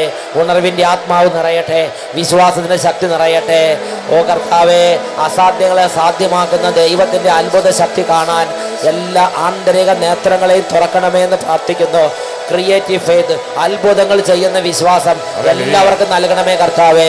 കർത്താവേ, അതിനെക്കുറിച്ചുള്ള ബോധ്യങ്ങൾ നൽകണമേ. ജീവിതത്തിലെ ഓരോ പ്രതികൂലത്തിൽ വിശ്വാസത്തെ ഉറച്ചു നിന്ന് പ്രാർത്ഥിച്ച് ഇല്ലായ്മകളുടെ നടുവിൽ നിന്ന് പ്രാർത്ഥിച്ച് ദൈവത്തിൻ്റെ അത്ഭുതം കാണുവാൻ ഓരോ മകനെയും ഓരോ മകളെയും അനുഗ്രഹിക്കണമേ കർത്താവേ. Hallelujah, hallelujah. ഇപ്പോൾ നിങ്ങളുടെ ആവശ്യങ്ങൾ കർത്താവിനോട് പറഞ്ഞ് വിശ്വാസത്തോടെ പ്രാർത്ഥിക്കുന്നു. വിശ്വാസത്തോടെ നിങ്ങളുടെ ആവശ്യങ്ങൾ പറയുക. വിശ്വാസത്തോടെ ആവശ്യങ്ങൾ പറയുന്നു. വിശ്വാസത്തോടെ പറയുന്നു. യേശുവിന്റെ നാമത്തിൽ വിശ്വാസത്തോടെ പറയുന്നു. പിതാവിന്റെ സന്നിധിയിൽ ഒന്നിനും കുറവില്ലല്ലോ. പിതാവ് സർവാധിപനായ കർത്താവാണല്ലോ. അവൻ വാഴ്ത്തപ്പെട്ടവനും ഏക പരമാധികാരിയും രാജാക്കന്മാർ രാജാവും പ്രഭുക്കന്മാരുടെ പ്രഭുവും അത്രേ. പിതാവിന്റെ സന്നിധിയിലേക്ക് കയറുക. യേശുവിന്റെ നാമത്തിൽ പറയുക. യേശുവിന്റെ നാമത്തിൽ അവകാശപ്പെടുന്നു. യേശുവിന്റെ നാമത്തിൽ സ്വീകരിക്കുന്നു. യേശുവിന്റെ നാമം സ്വർഗം തുറക്കുന്ന നാമമത്രേ.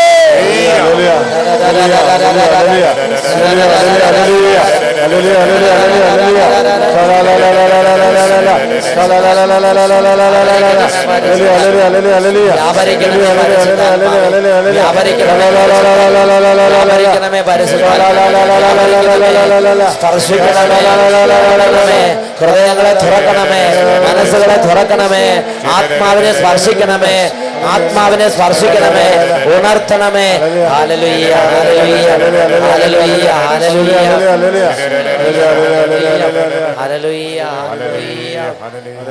ഹല്ലേലൂയ. യേശുവേ സ്തോത്രം, യേശുവേ നന്ദി. അപ്പോൾ വിശ്വാസത്തിൻ്റെ മൂന്നാമത്തെ മേഖലയാണ് ക്രിയേറ്റീവ് ഫെയ്ത്ത്, അല്ലെങ്കിൽ അത്ഭുതങ്ങൾ ചെയ്യുന്ന വിശ്വാസം. ഏലിയ പ്രവാചകന് ഈ വിശ്വാസം ഉണ്ടായിരുന്നു, അത്ഭുതങ്ങൾ ചെയ്യുന്ന വിശ്വാസം. അതുകൊണ്ട് ഏലിയ പ്രവാചകൻ കൊടും വേനൽ, ഒട്ടും മഴയ്ക്ക് സാധ്യതയില്ല, പൊരുവെയിൽ, കൊടും വേനൽ അങ്ങനെ കൊടുമ്പിരിക്കൊണ്ടിരിക്കുമ്പോൾ ഏലിയ പ്രവാചകൻ ആ മലയുടെ മുകളിൽ കയറിയിരുന്നിട്ട് ആഹാബ് രാജാവിനോട് പറഞ്ഞു, ഇന്ന് മഴ പെയ്യും. എന്നിട്ട് ഏലിയ മഴ പെയ്യട്ടെ എന്ന് പറഞ്ഞു. എന്നിട്ട് ഭൃത്യനോട് പറഞ്ഞു, മഴ പെയ്യുണ്ടോ എന്ന് നോക്കാൻ പറഞ്ഞു. ഭൃത്യൻ ഓടിപ്പോയി പുറത്ത് പോയി നോക്കിയിട്ട് ഗുഹയ്ക്കുള്ളിൽ വന്നിട്ട് പറഞ്ഞു, മഴ പോയിട്ട്, മഴക്കാറ് പോയിട്ട് ഒരു പൊടിമേഘം പോലും കാണാനില്ല, പൊരി വെയിലാണ് കാണുന്നതെന്ന് പറഞ്ഞു. വീണ്ടും ഏലിയ പ്രാർത്ഥിച്ചു, മഴ പെയ്യട്ടെ എന്ന് പറഞ്ഞു. ഗുഹയ്ക്കുള്ളിൽ പോയി നോക്കാൻ പറഞ്ഞു. പോയിട്ട് പറഞ്ഞു, വെയിലുമില്ല, ഒന്നുമില്ല, അല്ല മഴയില്ല, ഒന്നുമില്ല, തീ വെയിലാന്ന് പറഞ്ഞു. വീണ്ടും ഏലിയ പ്രാർത്ഥിച്ചു. അങ്ങനെ പ്രാർത്ഥിച്ച് 7 തവണ പ്രാർത്ഥിച്ചു വിശ്വാസത്തോടെ. എന്ന് പറഞ്ഞാൽ മഴ പെയ്യാൻ ഒട്ടും സാധ്യതയില്ലാതെ വരൾച്ചയുടെ മൂർധന്യത്തിൽ നിൽക്കുമ്പോൾ പ്രാർത്ഥിക്കുകയാണ്. Price the Lord. ഈ മേടച്ചൂടെന്ന് കേട്ടില്ല, അതുപോലെ മേടത്തിൽ പ്രാർത്ഥിച്ചു. അതുപോലെ അങ്ങനെയുള്ള കൊടും വെയിലാണ് പ്രാർത്ഥിക്കുന്നത്. പ്രിയപ്പെട്ട സഹോദരങ്ങളെ, 7ാം തവണ ഏലിയ പ്രാർത്ഥിച്ച് കഴിഞ്ഞ് ഭൃത്യനോട് നോക്കാൻ പറഞ്ഞ്, ഭൃത്യൻ നോക്കിയിട്ട് വരുമ്പം പറഞ്ഞു, ഒരു കൈപ്പത്തിയോളം വലുപ്പമുള്ള ഒരു മേഘത്തിൻ്റെ കഷ്ണം അവിടെ കാണാനുണ്ടെന്ന് പറഞ്ഞു. എന്തായി? പെട്ടെന്ന് ആ മേഘം അങ്ങോട്ട് വർദ്ധിച്ച് മിനിറ്റുകൾ കൊണ്ട് ആകാശം മുഴുവൻ കാർമേഘപൂരിതമായി ഇടിവെട്ടി മഴ പെയ്തു. വഴിയിലുണ്ടായിരുന്ന ആഹാബും കൊണ്ടിരുന്ന് നനഞ്ഞിട്ടുണ്ടാവും. Praise the Lord. ആഹാബ് രാജാവ് ഏലിയായോട് മഴ പെയ്യാൻ അഭ്യർത്ഥിച്ചിട്ട് വീട്ടിൽ ചെല്ലുന്നതിന് മുമ്പ് മഴ പെയ്ത് നനഞ്ഞു കുതിർന്നിട്ടുണ്ടാവും. Price the Lord. പ്രിയപ്പെട്ട സഹോദരങ്ങൾ, ഇതാണ് ക്രിയേറ്റീവ് ഫെയ്ത്ത്. മഴ പെയ്യാൻ ഒരു സാധ്യതയില്ലാതിരുന്ന സമയത്ത് ഏലിയ പ്രാർത്ഥിച്ചു, മഴക്കാരനെ വരുത്തി മഴ പെയ്യിച്ച്. അതാണ് ഹെബ്രായ 11:1. വിശ്വാസം എന്നത് പ്രത്യാശിക്കുന്നത് ലഭിക്കുമെന്ന ഉറപ്പും കാണപ്പെടുന്നത് ഉണ്ട് എന്ന ബോധ്യവുമാണ്. ഇങ്ങനത്തുള്ള വിശ്വാസം ഇന്ന് ഒരുപാട് വിശ്വാസികൾക്കുണ്ട്, ഒരുപാട് ആളുകൾക്കുണ്ട്. പക്ഷേ ഈ വിശ്വാസം കൊണ്ടൊന്നും ആർക്കും നിത്യരക്ഷ കിട്ടില്ല. Price the Lord. ഇതൊക്കെ ഒരു വെടിക്ക് മരുന്ന് കയ്യിരിക്കണമെന്ന് പറഞ്ഞാൽ കൊള്ളാം, കയ്യിൽ വെച്ച കുഴപ്പമൊന്നുമില്ല, വീടും സ്വത്തും ധനവും മക്കളും ഒക്കെ ഉണ്ടാവുമെന്നൊക്കെ ശരി തന്നെ, കാര്യമില്ല. Price the Lord. നിത്യരക്ഷയോട് തുലനം ചെയ്യുമ്പോൾ ഇതൊക്കെ എന്താണ്? ഒന്നുമില്ല. അപ്പം ഇതൊന്നും നിത്യരക്ഷയ്ക്ക് കാര്യമായിട്ട് ഉപകാരമുള്ള വിശ്വാസങ്ങളല്ല. Praise the Lord. നിത്യരക്ഷയ്ക്ക് നമ്മളെ സഹായിക്കുന്ന വിശ്വാസമാണ് അടുത്ത വിശ്വാസം, അടുത്ത മേഖല. അതാണ് വിശ്വാസത്തിൻ്റെ 4ാമത്തെ മേഖല. അതിൻ്റെ പേരാണ് റിഡംപ്റ്റീവ് ഫെയ്ത്ത്. വിശ്വാസത്തിൻ്റെ 4ാമത്തെ തലമാണ് റിഡംപ്റ്റീവ് ഫെയ്ത്ത്, രക്ഷ നൽകുന്ന വിശ്വാസം. അതാണ് അപ്പോസ്തല പ്രവർത്തനം 16:31. അപ്പോസ്തല പ്രവർത്തനം 16:31 ഇങ്ങനെ പഠിപ്പിക്കുന്നത്, കർത്താവായ യേശു ക്രിസ്തുവിൽ വിശ്വസിക്കുക, നീയും നിന്റെ കുടുംബവും രക്ഷ പ്രാപിക്കും. കർത്താവായ യേശു ക്രിസ്തുവിൽ വിശ്വസിക്കുക, നീയും നിന്റെ കുടുംബവും രക്ഷ പ്രാപിക്കും. ഇതാണ് റിഡംപ്റ്റീവ് ഫെയ്ത്ത് അഥവാ രക്ഷ നൽകുന്ന വിശ്വാസം. റിഡംപ്റ്റീവ് ഫെയ്ത്ത് അല്ലെങ്കിൽ രക്ഷ നൽകുന്ന വിശ്വാസം. Price the Lord. എനിക്കറിയാൻ പാടില്ല റിഡംപ്റ്റീവ് ഫെയ്ത്ത്, രക്ഷ നൽകുന്ന ഈ രക്ഷ എന്ന് പറഞ്ഞാൽ എന്താണെന്ന് എനിക്ക് അറിയാൻ പാടില്ലാതെ ഒരുപാട് കാലം കഴിഞ്ഞു പോയിട്ടുണ്ട്. ദൈവം രക്ഷിക്കുന്നു, യേശു രക്ഷിക്കുന്ന കേട്ടിട്ടുണ്ടെന്നല്ലാതെ എന്താണ് ഈ രക്ഷ എന്നുള്ളത് അറിയാതെ അങ്ങനെ വിഷമിച്ചിരിക്കുകയായിരുന്നു. Praise the Lord. ഹല്ലേലൂയ. അപ്പോഴാണ് അപ്പോസ്തല പ്രവർത്തനം 16:31 പറയണത്, നീ കർത്താവായി യേശു വിശ്വസിക്കുക, നീയും നിന്റെ കുടുംബവും രക്ഷ പ്രാപിക്കും. ഇതിനെക്കുറിച്ച് വീണ്ടും ഞാൻ കർത്താവിൻ്റെ സന്നിധിയിൽ പ്രാർത്ഥിച്ചുകൊണ്ടിരിക്കുമ്പോൾ കർത്താവ് വെളിപ്പെടുത്തുന്ന മറ്റൊരു വചനമാണ് കൊറിന്തോസുകാർക്ക് എഴുതിയ ലേഖനത്തിലെ 5-ാമത്തെ അധ്യായം. അവിടെ ഇങ്ങനെയാണ് പറയണത്, യേശു ക്രിസ്തുവിൽ വിശ്വസിക്കുന്ന ഒരു വ്യക്തിക്ക് ദൈവം നൽകുന്ന അത്യുന്നതമായ ദാനമാണ് പുതിയ സൃഷ്ടിയാകാനുള്ള കൃപ. എന്താണ്? പുതിയ സൃഷ്ടിയാകാനുള്ള കൃപ. അത് കൊറിന്തോസുകാർക്ക് എഴുതിയ 2-ാമത്തെ ലേഖനത്തിൽ 5-ാമത്തെ അധ്യായത്തിൽ 17-ാമത്തെ വാക്യത്തിലുണ്ട്. 2 കൊറിന്തോസ് 5:17. യേശു ക്രിസ്തുവിൽ ആയിരിക്കുന്നവൻ ഒരു പുതിയ സൃഷ്ടിയാണ്. യേശു ക്രിസ്തുവിൽ ആയിരിക്കുന്നവൻ ഒരു പുതിയ സൃഷ്ടിയാണ്. Price the Lord.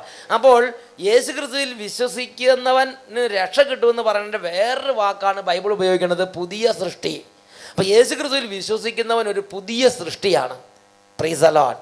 പുതിയ സൃഷ്ടി എന്ന് പറഞ്ഞാൽ എന്താ അർത്ഥം? പുതിയ സൃഷ്ടി എന്ന് പറഞ്ഞാൽ അതുവരെയുള്ളതെല്ലാം കടന്നുപോയി പുതിയതൊന്ന് വന്നു കഴിഞ്ഞു. Price the Lord. ഹല്ലേലൂയ. അതാണ് പുതിയ സൃഷ്ടി. ഇപ്പോൾ നമ്മളിപ്പോൾ ജനിച്ചൊരു 30 വർഷമായെന്ന് വിചാരിക്കുക. 30 വർഷമാകുമ്പോഴാണ് 30-ാമത്തെ വയസ്സിലാണ് യേശു ക്രിസ്തുവിനെ കുറിച്ച് കേൾക്കുന്നത്, യേശു ക്രിസ്തുവിനെ അറിയുന്നത്, യേശു ക്രിസ്തുവിനെ ആരാധിക്കുന്നത്. അങ്ങനെ യേശു ക്രിസ്തുവിനെ ഹൃദയത്തിൽ സ്വീകരിച്ചാൽ ആ 30-ാമത്തെ വയസ്സിൽ ആ വ്യക്തി എന്തായി മാറി? പുതിയ സൃഷ്ടിയായി. അപ്പോൾ ആദ്യം ഒരു അവസ്ഥയുണ്ടായിരുന്നു. ആ മനുഷ്യൻ്റെ പേരെന്താണ്? അത് പഴയ മനുഷ്യൻ, ഇത് പുതിയ മനുഷ്യൻ. അപ്പം അവിടെ ഒരു ജനനം നടക്കണം. ആ ജനനത്തിൻ്റെ പേരാണ് വീണ്ടും ജനനം. രക്ഷ പ്രാപിക്കുക എന്ന് പറഞ്ഞാലും പുതിയ സൃഷ്ടിയാകുക എന്ന് പറഞ്ഞാലും വീണ്ടും ജനിക്കുക എന്ന് പറഞ്ഞാലും ഒരർത്ഥം തന്നെയാണ്. പ്രിയപ്പെട്ട സഹോദരങ്ങളെ, അപ്പോൾ ബൈബിളിൽ യേശു ക്രിസ്തുവിനെ കുറിച്ച് ബൈബിൾ പ്രഖ്യാപിക്കുമ്പോഴൊക്കെയും യേശു ക്രിസ്തുവിനെ സ്വീകരിക്കുന്നവർക്ക് ദൈവം നൽകുന്ന ഉന്നതമായ ഒരു അഭിഷേകം എന്ന് പറയണത്, അതിനെക്കുറിച്ച് 3 വാക്കുകളാണ് ബൈബിൾ ഉപയോഗിക്കുന്നത്. 1 രക്ഷ പ്രാപിക്കുന്നു, 2 പുതിയ സൃഷ്ടിയാകുന്നു, 3 വീണ്ടും ജനിക്കും. ഇത് 3 ഒന്ന് തന്നെയാണ്. രക്ഷ പ്രാപിക്കുക എന്ന് പറഞ്ഞാലും പുതിയ സൃഷ്ടിയാകുക എന്ന് പറഞ്ഞാലും വീണ്ടും ജനിക്കുക എന്ന് പറഞ്ഞാലും ഒന്ന് തന്നെയാണ്. Price the Lord. പറക പറ ഹല്ലേലൂയ. അപ്പോൾ പ്രിയപ്പെട്ട സഹോദരങ്ങളെ, ഒരു വ്യക്തിയുടെ ജീവിതത്തിൽ യേശു ക്രിസ്തുവിനെ അറിഞ്ഞ് യേശു ക്രിസ്തുവിനെ സ്വീകരിക്കുന്ന അന്ന് മുതൽ ആ വ്യക്തി ഒരു പുതിയ സൃഷ്ടിയാണ്. അപ്പോൾ നിങ്ങളിൽ ചിലർ ചിന്തിക്കും, ഞാനിപ്പോൾ എൻ്റെ കള്ളുകുടിയെക്കുറിച്ച് മനസ്സിലാക്കി, എൻ്റെ കള്ളുകുടിയുടെ തിന്മയെക്കുറിച്ച് ബോധ്യപ്പെട്ട് അതിനെക്കുറിച്ച് എനിക്ക് പശ്ചാത്താപം ഉണ്ടായി, അത് ഉപേക്ഷിച്ച് ഇനി കള്ളു കുടിക്കാതിരുന്നാൽ ഞാൻ ദൈവത്തിന് സ്വീകാര്യനായ മനുഷ്യനാവുകയില്ലേ? ആവുകയില്ല. നീ മനുഷ്യരുടെ മുമ്പിൽ ഒരു നല്ല മനുഷ്യനായിരിക്കാം, എന്നാൽ ദൈവത്തിന് മുമ്പിൽ നീ നല്ലവനല്ല. ദൈവത്തിന് മുമ്പിൽ നല്ലവനാകണമെങ്കിൽ നീ യേശു ക്രിസ്തുവിനെ സ്വീകരിച്ച ഒരു പുതിയ സൃഷ്ടിയാകണം. Price the Lord. അതിനെക്കുറിച്ച് മനസ്സിലാക്കാൻ വേണ്ടി ഞാൻ ഉദാഹരണം നിങ്ങൾക്ക് പറഞ്ഞു തരാം. പ്രിയപ്പെട്ട സഹോദരങ്ങളെ, ഒരു ദൈവദാസൻ ഒരു ദിവസം ഒരു പട്ടണത്തിലൂടെ അങ്ങനെ യാത്ര ചെയ്തുകൊണ്ടിരിക്കുകയാണ്. അങ്ങനെ യാത്ര ചെയ്തുകൊണ്ടിരിക്കുമ്പോൾ ആ ദൈവദാസൻ്റെ ശ്രദ്ധയിൽ ഒരു ബാനർ പ്രത്യക്ഷപ്പെട്ടു. ആ ബാനറിൽ രേഖപ്പെടുത്തിയിട്ട് ഇങ്ങനെയാണ്, ഇതാ ഇവിടെ ഒരു ഡോഗ് ഷോ നടക്കുന്നു. ഉടനെ ദൈവദാസൻ ആകാംക്ഷയായി ദൈവദാസൻ ഒരു ടിക്കറ്റ് എടുത്ത് ഡോഗ് ഷോയ്ക്ക് കയറിയിരുന്നു. അങ്ങനെ ഡോഗ് ഷോ കണ്ടുകൊണ്ടിരിക്കുമ്പോൾ ഇതാ കുറേ 10-40 തടിച്ചു കൊഴുത്ത തടിമാടൻ പട്ടികൾ. പ്രിയപ്പെട്ട സഹോദരങ്ങളെ, അപ്പോൾ ഈ ദൈവദാസന് വലിയ സന്തോഷമായി. നമ്മുടെ നാട്ടിൽ അട്ടപ്പാടി പോലെ ദേശത്ത് ചില പട്ടികളെ കണ്ടത് ചൊക്കിളിപ്പട്ടികൾ, അതുപോലെയല്ല, ഇത് നല്ല പോലീസ് നായ്ക്കൾ പോലെ ഇറച്ചിയും മീനൊക്കെ കഴിച്ച് വളർന്ന നല്ല പട്ടികളാണ്. അത് ഒരു പശുവിൻ്റെ അത്രയൊക്കെ വലുപ്പമുണ്ടാവും, വലിയ പട്ടികൾ. ഇതാണ് വലിയ അത്ഭുതം കൂറി ഇങ്ങനെ ദേവദാസൻ നോക്കിയിരിക്കുകയാണ്. ഇതായിരിക്കും ഡോഗ് ഷോ എന്ന് വിചാരിച്ച് നോക്കിയിരിക്കുമ്പം ഇതാ വീണ്ടും ഒരു വിസിൽ മുഴങ്ങി. അപ്പോൾ ഇതാ ഈ തടിച്ച നായ്ക്കളുടെ മുമ്പിൽ കൂടെ ഇതാ വരുന്നു ഒരു മാൻപേട. മാൻപേട വന്നതോടുകൂടെ ദേവദാസൻ്റെ ചങ്കിടിപ്പ് വർദ്ധിച്ചു. കാരണം എന്താ, അട്ടപ്പാടി പോലുള്ള പ്രദേശത്ത് ഈ ചൊക്കിളിപ്പട്ടി ആണെങ്കിൽ എഴുന്നേറ്റിക്കാൻ ജീവനില്ലാത്ത ചാവാലിപ്പട്ടികളാണെങ്കിൽ പോലും എലീനെയോ പൂച്ചേനെയോ കണ്ണാനെയോ എല്ലാം കണ്ട പിന്നാലെ ഓടി ചെന്ന് അതിനെ കടിച്ച് കുടഞ്ഞ് അതിനെങ്ങനെയെങ്കിലും അതിനോട് വേണ്ട ശൗര്യം കാണിക്കും. ഇല്ലേ? പ്രിയപ്പെട്ട സഹോദരങ്ങളെ, എന്നാൽ ഇതാ ഇത്രയും 10-40 തടിമാടൻ പട്ടികളുടെ ഈ നടുവിലേക്ക് ഇതാ ഒരു മാൻപേട വന്നിരിക്കുന്നത്. ഈ മാൻപേടനെ കണ്ടതും നമ്മുടെ ദേവദാസൻ അങ്കലാപ്പായി. ദേവദാസൻ അങ്ങനെ ആകുലപ്പെട്ടിരിക്കുമ്പോൾ ഇതാ ഈ മാൻപേട അങ്ങോട്ടും ഇങ്ങോട്ടും ചാടി ചാടി സ്റ്റേജിൻ്റെ അപ്പുറത്തേക്ക് പോയി. ഒറ്റ പട്ടികൾ പോലും ഈ മാൻപേടനെ കടിച്ചുമില്ല, നശിപ്പിച്ചുമില്ല. ദേവദാസൻ അത്ഭുതമായി. ദേവദാസൻ പറഞ്ഞ് സമ്മതിച്ചിരിക്കണം എന്ന് പറഞ്ഞ് ഈ നായ്ക്കളെ കാരണം എന്താ? നല്ല കൺട്രോളുള്ള നായ്ക്കള്. Praise the Lord, hallelujah. എടാ, ദേവദാസൻ സൂക്ഷിച്ച് നിരീക്ഷിച്ചപ്പോൾ ഒരു കാര്യം കണ്ടെത്തി. എന്താണെന്നറിയോ? ഈ നായ്ക്കള് ഈ മാൻപേടനെ പിടിക്കുന്നില്ലെങ്കിലും ഈ നായ്ക്കളുടെ എല്ലാം വായിൽ വെള്ളം വന്ന് നിറഞ്ഞിട്ട് ഈ വെള്ളം ഇറക്കി പിന്നെ നോക്കിയിരിക്കുക. Price the Lord. ചില നായ്ക്കൾക്ക് ഈ വേട്ടമൃഗത്തെ കാണുമ്പോൾ വേട്ടനായ്ക്ക് ഉണ്ടാകുന്ന പോലെ അതിന് ചാടി പിടിക്കാനുള്ള ആ ശരീരത്തിൻ്റെ ആ ഒരു ആക്രമണോത്സുകത ഉണ്ടായെങ്കിലും ആ നായ്ക്കൾ കൺട്രോൾ ചെയ്ത് ഒന്നും കൂടെ പൊങ്ങി അവിടെ ചന്തി കുത്തിയിരിക്കുകയാണ്. Praise the Lord. ആനങ്ങൾ പിടിക്കുന്നില്ല, നല്ല കൺട്രോളുള്ള നായ്ക്കൾ. ഇങ്ങനെയാണ് പല ക്രിസ്ത്യാനികളും പാപം ചെയ്യാതിരിക്കുന്നത്. കാര്യം കുമ്പസാരവും പരിപാടികളെല്ലാം മുറയ്ക്ക് നടക്കുന്നുണ്ടെങ്കിലും പാപത്തിൻ്റെ ആർത്തി ഉള്ളിൽ തിളച്ച് മറിഞ്ഞുകൊണ്ടിരിക്കുന്നുണ്ടെങ്കിലും പുറത്ത് കൺട്രോൾ ചെയ്ത് കർത്താവെ കൺട്രോൾ തരണേന്ന് പറഞ്ഞിട്ട് ഒരു നടപ്പ് നടക്കുകയാണ്. എൻ്റെ പ്രിയപ്പെട്ട സഹോദരിമാരെ, വിഡ്ഢിത്തം. ഇതിനു വേണ്ടി അല്ല കർത്താവായ യേശു ക്രിസ്തു കുരിശിൽ മരിച്ചത്. ഇതാണ് ക്രിസ്തീയ ജീവിതം ചിന്തിക്കരുത്. ഇതാണ് രക്ഷയുടെ ജീവിതം ചിന്തിക്കരുത്. കള്ളുകുടിയെന്ന് കൺട്രോൾ ചെയ്ത് നിൽക്കുക. ചില ചേട്ടന്മാർ പറഞ്ഞിട്ടുണ്ട്, ഞാൻ വിചാരിച്ച് എനിക്ക് പുക വലിക്കാതിരിക്കാൻ പറ്റും. അതല്ല ക്രിസ്തീയ ജീവിതം. നിങ്ങൾ കള്ളു കുടിക്കാതിരിക്കുക ചെയ്യുന്ന ഇവിടെ പ്രസക്തമായ വിഷയമല്ല. അത് പാപത്തിന് അതിൻ്റെ വേറെ പ്രശ്നം നിങ്ങൾ നേരിടേണ്ടി വരും. അതല്ല ഇവിടുത്തെ വിഷയം. നിങ്ങൾ യേശു ക്രിസ്തുവിൽ പുതിയ സൃഷ്ടിയായിട്ടുണ്ടോ? നിങ്ങൾ യേശു ക്രിസ്തുവിൽ വീണ്ടും ജനിച്ചിട്ടുണ്ടോ? നിങ്ങൾ യേശു ക്രിസ്തുവിന് രക്ഷ പ്രാപിച്ചിട്ടുണ്ടോ? നിങ്ങളുടെ പേര് ജീവന്റെ ഗ്രന്ഥത്തിൽ വന്നോ? നിങ്ങൾ യേശു ക്രിസ്തുവിനെ അറിഞ്ഞിട്ടുണ്ടോ? നിങ്ങൾ എന്താ ഇപ്പം അറിഞ്ഞിരിക്കുന്നത്? നമ്മൾ എന്നും രാവിലെ എഴുന്നേൽക്കുന്നു, കുർബാനയ്ക്ക് പോകുന്നു, തിരിച്ചു വരുന്നു, രാത്രിക്ക് സന്ധ്യാപ്രാർത്ഥന ചെയ്യുന്നു, കുരിശുമണി അടിക്കുമ്പോൾ എന്ത് ചെയ്യുന്നു? ഒന്നും ചെയ്യണില്ല ആരും. കുറിച്ച് കർത്താവിന് മലാഖ ചെല്ലുന്നു. അങ്ങനെ നമ്മളൊരു ചെറിയ രീതികളൊക്കെ ഉണ്ട്. നമുക്ക് തെറ്റില്ല, അത് കീപ്പപ്പ് ചെയ്യണം. പക്ഷെ പ്രിയപ്പെട്ട സഹോദരങ്ങളെ, ഇതുകൊണ്ടൊക്കെ രക്ഷയുണ്ടോ? നിങ്ങൾ ചിന്തിച്ചു നോക്കിയേ. ഈ സൈലന്റ് വാലിയിൽ കിടക്കുന്ന ഒരു കാട്ടുകുരങ്ങനെ പിടിച്ച് പരിശീലിപ്പിക്കുക. എല്ലാ ദിവസവും രാവിലെ 6:45 പള്ളിമണി കേൾക്കുന്ന സമയത്ത് എഴുന്നേറ്റ് പള്ളിയിൽ പോകണമെന്ന് പഠിപ്പിക്കുക. ഒരു 10 വർഷം കണ്ടീഷൻ ചെയ്ത് നോക്കിയേ. പിന്നെ പള്ളിമണി കേട്ടാൽ മതി, നേരെ എവിടെ ഉണ്ടാവും അത്?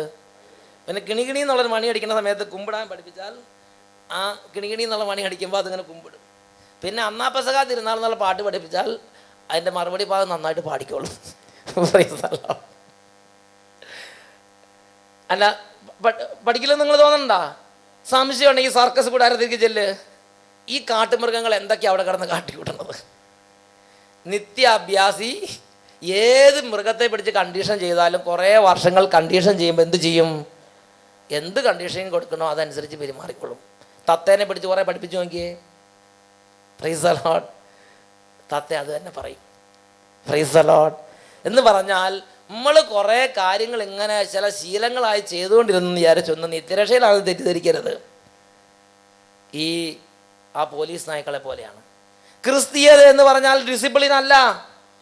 ക്രിസ്തീയത എന്ന് പറഞ്ഞാൽ അച്ചടക്കമല്ല. ക്രിസ്തീയത എന്ന് പറഞ്ഞാൽ അത് സെൽഫ് കൺട്രോളും അല്ല.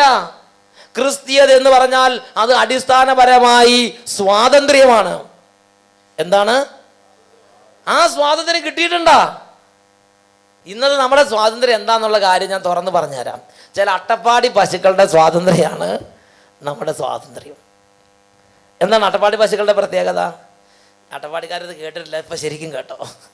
അട്ടപ്പാടി പശുക്കൾ ഡീസൻറ്റ് പശുക്കളാണ്.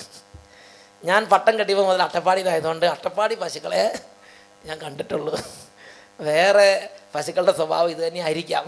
Price the Lord. ആ അട്ടപ്പാടി പശുവിനെ ഒരു സ്ഥലത്ത് കെട്ടിയിടാൻ കൊണ്ടുചെന്നാൽ പശു വളരെ ഡീസൻ്റാണ്.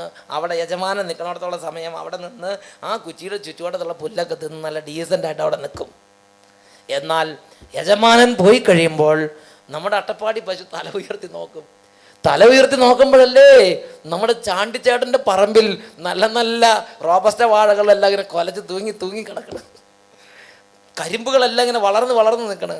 നെല്ലും തെങ്ങും തൈകളും വാഴത്തൈകളെല്ലാം ഇങ്ങനെ പുഷ്ടിയാർന്ന് വളർന്നു വരണം. നമ്മുടെ ചാണ്ടിച്ചേട്ടൻ ചോര നീരാക്കി പണിയെടുത്ത് മോട്ടർ കൊണ്ട് വെള്ളം അടിച്ച് നല്ല ഫാക്ടം ബോക്സ് വളമൊക്കെ ഇട്ട് അങ്ങനെ വളർത്തിക്കൊണ്ട് വരുന്ന നല്ല നല്ല വാഴകളും തൈകളും എല്ലാം. പശു ഇവിടെ പുല്ല് തിന്നുമ്പോൾ പശു അത് കണ്ടപ്പോൾ പശു എന്താ ചിന്തിക്കുന്നത് അറിയോ? ഈ പുല്ല് തിന്നതിന് ജീവിച്ചിട്ട് എന്ത് കാര്യം? തിന്നുകയാണെങ്കിൽ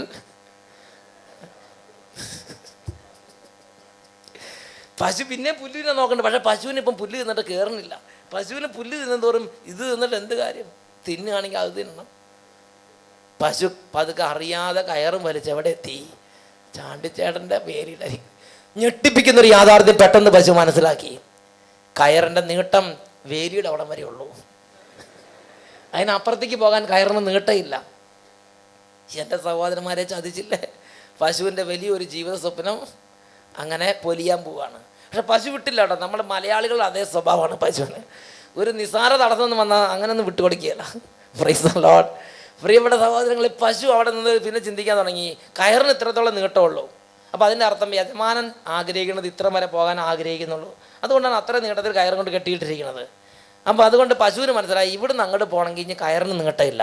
ഇനി അപ്പുറത്തെ വേലിക്ക് അപ്പുറത്തുള്ള വാഴ തിന്നണമെങ്കിൽ എന്ത് ചെയ്യണം? ഒന്നുകിൽ കയറ് പൊട്ടിക്കണം, അല്ലെങ്കിൽ കുറ്റി പറിക്കണം. കയറ് പൊട്ടിച്ച് തിന്നാലോ എന്ന് പശു ചിന്തിച്ച്, അങ്ങനെ കയറ് പൊട്ടിച്ച് തിന്നാന്ന് ചിന്തിച്ച ഉടനെ പശു പറഞ്ഞു, വേണ്ടേ വേണ്ട, ഒരിക്കലും വേണ്ട എന്ന് പശു തീരുമാനം എടുത്ത്. എന്താ കാരണം? പണ്ടൊരു നാൾ കയറ് പൊട്ടിച്ച് തിന്ന് യജമാനൻ വന്ന് പൊതിരെ അടിച്ച്, ആ അടിയുടെ വേദന, അടിയുടെ തൊലി പൊട്ടിയെന്ന് മാത്രമല്ല, ഇപ്പോഴും എൻ്റെ വേദന മാറിയിട്ടില്ല. അതിൻ്റെ പാടും വ്രണങ്ങളൊക്കെ എപ്പോഴും ശരീരത്തിലുണ്ട്. എന്താ അതിൻ്റെ പേരെന്നറിയോ? എയ്ഡ്സ്. കയറ് പൊട്ടിച്ച് തിന്നതാ. Praise the Lord. AIDS. Praise the Lord. കുറ്റി, ഈ കുറ്റി കയറെന്നൊക്കെ പറഞ്ഞ എന്താ? അതാണ് ദൈവകൽപ്പനകൾ 10 തിരുസഭയുടെ കൽപ്പനകൾ 5. Price the Lord. പ്രിയപ്പെട്ട സഹോദരങ്ങളെ, വീണ്ടും പശു പറഞ്ഞ് നോനോനോ കുറ്റി കയറ് പൊട്ടിച്ചുള്ള തീറ്റ വേണ്ടാന്ന് പശു ചിന്തിച്ച്, ഇനി കയറ് പൊട്ടിക്കാതെ എങ്ങനെ ചെന്ന് അപ്പോഴാണ് കുറ്റി പറിക്കുന്നത്. കുറ്റി പറിച്ച് തിന്നാലോ എന്ന് പശു ചിന്തിച്ച്, അപ്പോഴാണ് പശു പറഞ്ഞ് വേണ്ടേ വേണ്ട, ഒരിക്കലും വേണ്ട. കാരണം പണ്ടൊരു നാൾ കുറ്റി പറിച്ച് തിന്നു, അന്ന് വീട്ടിലെത്തുന്നത് വരെ പൊതിരെ അടി കിട്ടി. അപ്പോൾ അതുകൊണ്ട് കുറ്റി പറിച്ച് തിന്നണ്ടെന്ന് കയറ് പശു തീരുമാനിച്ച്. അപ്പോൾ പിന്നെ എന്തു ചെയ്യും? അപ്പോൾ പശുവിൻ്റെ ചിന്ത എങ്ങനെയാണ്? കുറ്റി പറിക്കാതെ കയറ് പൊട്ടിക്കാതെ എത്രത്തോളം തിന്നാ? അത് കുഴപ്പമില്ലല്ലോ. അത് കുഴപ്പമുണ്ടോ? ദൈവകൽപ്പന ലംഘിക്കാതെ, തിരുസഭയുടെ കൽപ്പന ലംഘിക്കാതെ കാണാവുന്നിടത്തോളം പോകാവുന്നിടത്തോളൊക്കെ പോകാമല്ലോ അല്ലേ? തൊടുന്ന ഒന്നും ലംഘിച്ച് മുടക്കിയിട്ടുണ്ടോ? ഇപ്പോൾ ഉദാഹരണത്തിന് ധ്യാനം കഴിഞ്ഞ് നിങ്ങളിപ്പോൾ ആദ്യ വെള്ളിയാഴ്ച ഇത്രയും കഷ്ടപ്പെട്ട് വന്ന് തിരിച്ച് വീട്ടിൽ ചെല്ലുകയാണ്. ടി വി കാണാൻ ശരിക്കും അനുവാദം ഉണ്ടോ? പറ. ടി വി ഇല്ല, ഇല്ലേ? ഉണ്ട്. അതായത് ന്യൂസൊക്കെ കാണണം വേണ്ടേ? അതുകൊണ്ട് ന്യൂസ്, പിന്നെ അഭിഷേകാഗ്നി, അൽഫോൻസ് അങ്ങനെയൊക്കെ കാണണം. അതുകൊണ്ട് മാതാവൊക്കെ വരും, അത് കാണണം. അപ്പം അതുകൊണ്ട് ടി വിയിൽ ചില നല്ല കാര്യങ്ങളുണ്ട്, അത് കാണണം. മിശിക ചരിത്രം വരും, അത് കാണണം. അപ്പം നല്ല കാര്യങ്ങൾ വരും, അത് കാണണം. ചീത്ത കാര്യങ്ങൾ വരും, അത് വേണ്ട. അപ്പം അതുകൊണ്ട് ധ്യാനം കൂടി നമ്മുടെ ചേട്ടനൊരു തീരുമാനം എടുത്ത്, ടി വി ഓണാക്കാൻ തെറ്റില്ല, പക്ഷേ അതിനകത്ത് ചീത്തയായ കാര്യങ്ങൾ ഇനി കാണണ്ട. സമ്മതിച്ചല്ലോ? അങ്ങനെ നിങ്ങൾ ടി വി ഓണാക്കി. പാപമുള്ള കാര്യങ്ങൾ വന്നാൽ അപ്പോൾ കണ്ണടയ്ക്കുന്ന തീരുമാനം. എന്നിട്ട് പാപം പോയിട്ട് പിന്നെ കണ്ണ് തുറക്കുള്ളൂ. അങ്ങനെ നിങ്ങൾ ടി വി ഓണാക്കി. ഈ ചേട്ടൻ, മിസ്റ്റർ ചേട്ടൻ ധ്യാനം കൂടി ചേട്ടനാണ്, സെഗിയോൻ ധ്യാനം കേന്ദ്രത്തിൽ ധ്യാനം കൂടി ചേട്ടനാണ്. അതുകൊണ്ട് പാപത്തോട് സന്ധിയിലാ സമരം പ്രഖ്യാപിച്ചിരിക്കുകയാണ്. പാപം വന്ന് അപ്പം കണ്ണടയ്ക്കും. ഇനി പണ്ടത്തെ പോലെ അല്ല. അങ്ങനെ ടി വി ഓണാക്കി അദ്ദേഹം ശ്രദ്ധിച്ചിരിക്കുകയാണ്. പോട്ടെ, ഇന്ന് കുഴപ്പമൊന്നുമില്ല, ഇതൊന്നും പാപമൊന്നുമല്ല, ഇത് പോട്ടെ. പാപം വന്നാൽ വിജിലൻ്റ് ആയിരിക്കണം. എപ്പോൾ പാപം വരുന്നു അപ്പം കണ്ണടയ്ക്കും. പോട്ടെ, കുഴപ്പമില്ല. ഇത് പാപമാണോ? ഇല്ലില്ല, ഇതൊന്നും കുഴപ്പം, ഇതെല്ലാവരും കാണുന്നില്ല, ഇതൊന്നും സാരമില്ല. ഇതൊന്നും കുഴപ്പം, ഇതൊക്കെ ഇങ്ങനെയൊക്കെ നോക്കി ജീവിക്കാൻ പറ്റുമോ? ഒന്നും കുഴപ്പമില്ല. ശരി. ഇന്ന് കാര്യമായിട്ട് പാപമൊന്നും ഇല്ല ഇന്ന്. പോട്ടെ, കുഴപ്പമില്ല. പാപത്തിൻ്റെ ഒരു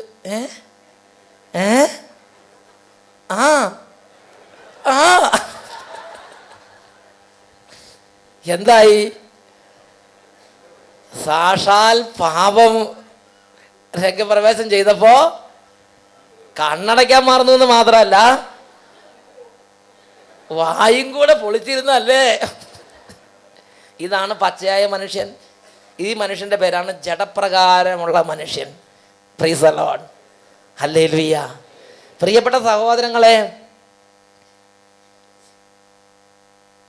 ഇതാണ് ജഡപ്രകാരമുള്ള മനുഷ്യൻ്റെ പ്രത്യേകത. അട്ടപ്പാടി പശു അപ്പം എന്ത് ചിന്തിച്ച്? പശു ചിന്തിച്ചെങ്ങനെയാണ്?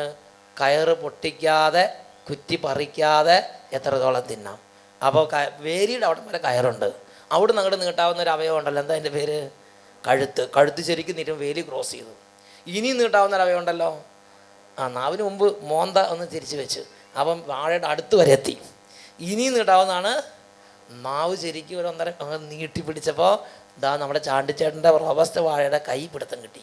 ഒറ്റ വലി വേണ്ട കിടക്കണം. നമ്മുടെ ചാണ്ടിച്ചേട്ടൻ്റെ വാഴക്കൊലല്ലേ അങ്ങടെ പശു അതെല്ലാം തിന്നു. തെങ്ങും തൈ തിന്നു, കമുകും തൈ തിന്നു, നെല്ല് തിന്നു, കരിമ്പ് തിന്നു, എല്ലാം തിന്ന് മുടിച്ച് വെളുപ്പിച്ചിട്ട് പശു കുച്ചിയുടെ അടുത്ത് വന്ന് യജമാനൻ വരുമ്പം യേശുവേ സ്തോത്രം, യേശുവേ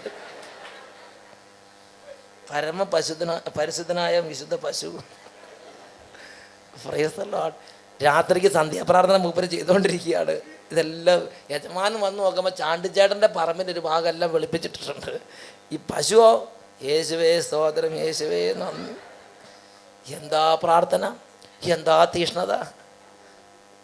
ഇതല്ലേ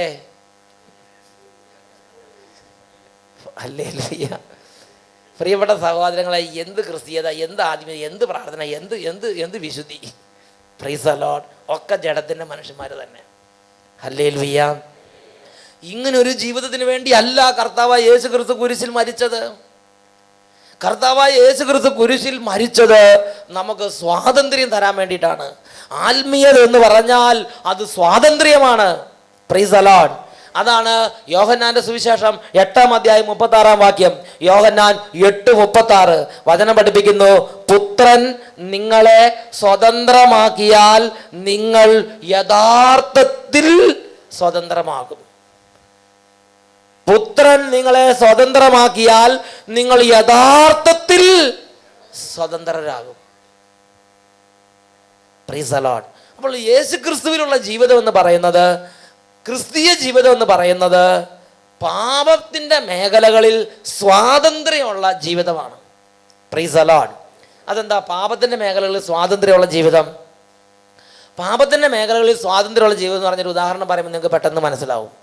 അപ്പം നിങ്ങൾക്ക് ഐസ്ക്രീം അങ്ങേയറ്റം ഇഷ്ടമാണെന്ന് ഇരിക്കട്ടെ. ഐസ്ക്രീം എന്ന് പറഞ്ഞാൽ പൊരിഞ്ഞ് ഇഷ്ടമുള്ള ഒരു മനുഷ്യൻ. നിങ്ങളങ്ങനെ ഈ ആദ്യ വെള്ളിയാഴ്ച ശുശ്രൂഷ കഴിഞ്ഞ് ഇങ്ങനെ ദാഹിച്ച് ക്ഷീണിച്ച് വിശന്ന് പൊരിഞ്ഞ് നിങ്ങൾ മണ്ണാർക്കാട് ചെന്നിറങ്ങിയപ്പോൾ ഇതാ ഒരു വിജന സ്ഥലത്ത് ബസ് നിർത്തിയതിൻ്റെ അപ്പുറത്തെ സൈഡിൽ ഈ ഒരു ഐസ്ക്രീം കിടക്കുന്നു. ആരോ ഛർദ്ദിച്ചിട്ടിരിക്കണാണ്. നിങ്ങൾ എന്ത് ചെയ്യും? ആരും കാണുന്നില്ല, എല്ലാവരും ചായ കുടിക്കാൻ വേണ്ടി കടയിൽ പോയി, നിങ്ങൾ ഒറ്റയ്ക്ക് അത് കണ്ടിട്ടുള്ളൂ, വേറെ ആരും നിങ്ങൾ നോക്കുന്നില്ല. നിങ്ങൾ എന്ത് ചെയ്യും? അത് നിങ്ങൾക്ക് ഏറ്റവും ഇഷ്ടമുള്ള സാധനം ഐസ്ക്രീം കഴിക്കുമോ? അതിൻ്റെ അടുത്ത് പോയി നിൽക്കുമോ? ധ്യാനത്തിന് പോയിട്ട് വരുമായിരുന്നു, അല്ലെങ്കിൽ നോക്കാമായിരുന്നു എന്ന് പറഞ്ഞിങ്ങനെ ഇഷ്ടമില്ലാതെ അല്ലെങ്കിൽ താല്പര്യമുണ്ട് പക്ഷെ വേണ്ടെന്ന് പറഞ്ഞിട്ടാണ്, ദൈവത്തെ ഓർത്ത് ഉപേക്ഷിക്കാന്ന് പറഞ്ഞിട്ടാണ് പോണത്? അല്ല. അതിനെ കാണുമ്പോൾ തന്നെ നമുക്ക് എന്ത് തോന്നും? ഒരു വെറുപ്പ്, ഒരു അറപ്പ് അതിനോട് തോന്നും. Price the Lord. ഹല്ലേലൂയ. പ്രിയപ്പെട്ട ദൈവമക്കളെ, ഇതുപോലെ ഒരു വ്യക്തി തൻ്റെ ജീവിതത്തിൽ കർത്താവായ യേശു ക്രിസ്തുവിനെ തൻ്റെ ജീവിതകാലത്ത് എന്നെങ്കിലും കണ്ടുമുട്ടി യേശു ക്രിസ്തുവിനെ രക്ഷിതാവും നാഥനുമായി സ്വീകരിച്ചാൽ ആ വ്യക്തിക്ക് ദൈവം നൽകുന്ന ഏറ്റവും വലിയ വിടുതൽ പാപസംബന്ധമായ കാര്യങ്ങളിലുള്ള വിടുതലാണ്. വീണ്ടും ജനിച്ചവൻ്റെ പ്രത്യേകത, അവൻ വീണ്ടും ജനിച്ചവൻ പിന്നെ ഈ ജഡപ്രകാരമുള്ള കാര്യങ്ങൾക്ക് അടിമയല്ല, പാപത്തിന് അവൻ അടിമയല്ല. കാണും, പാപകരമായ കാര്യങ്ങൾ അവൻ കാണും, പക്ഷേ അതിനെ അവൻ വെറുത്തു ഉപേക്ഷിക്കും.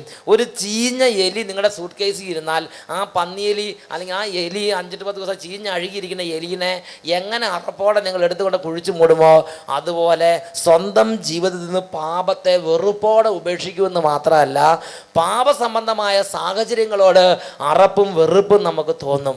Price the Lord. ഹല്ലേലൂയ. അതാണ് ഗലാത്യ ലേഖനം 5-ാം അധ്യായത്തിലെ 1-ാമത്തെ വാക്യത്തിൽ കർത്താവ് പഠിപ്പിക്കുന്നത്. സഹോദരങ്ങളെ, സ്വാതന്ത്ര്യത്തിലേക്കാണ് നാം വിളിക്കപ്പെട്ടിരിക്കുന്നത് എന്ന് പറഞ്ഞാൽ, ഒരു വ്യക്തിയുടെ ജീവിതം എന്തെങ്കിലും കർത്താവായ യേശു ക്രിസ്തുവിനെ സ്വീകരിച്ചാൽ ആ വ്യക്തിയെ ഏത് പാപത്തിൻ്റെ നടുവിലേക്ക് വലിച്ചെറിഞ്ഞാലും ആ പാപത്തിൻ്റെ നടുവിൽ പാപം ചെയ്യാത്തവനായി ജീവിക്കാനുള്ള പവർ അദ്ദേഹത്തിൻ്റെ ഉള്ളിലുണ്ടായിരിക്കും.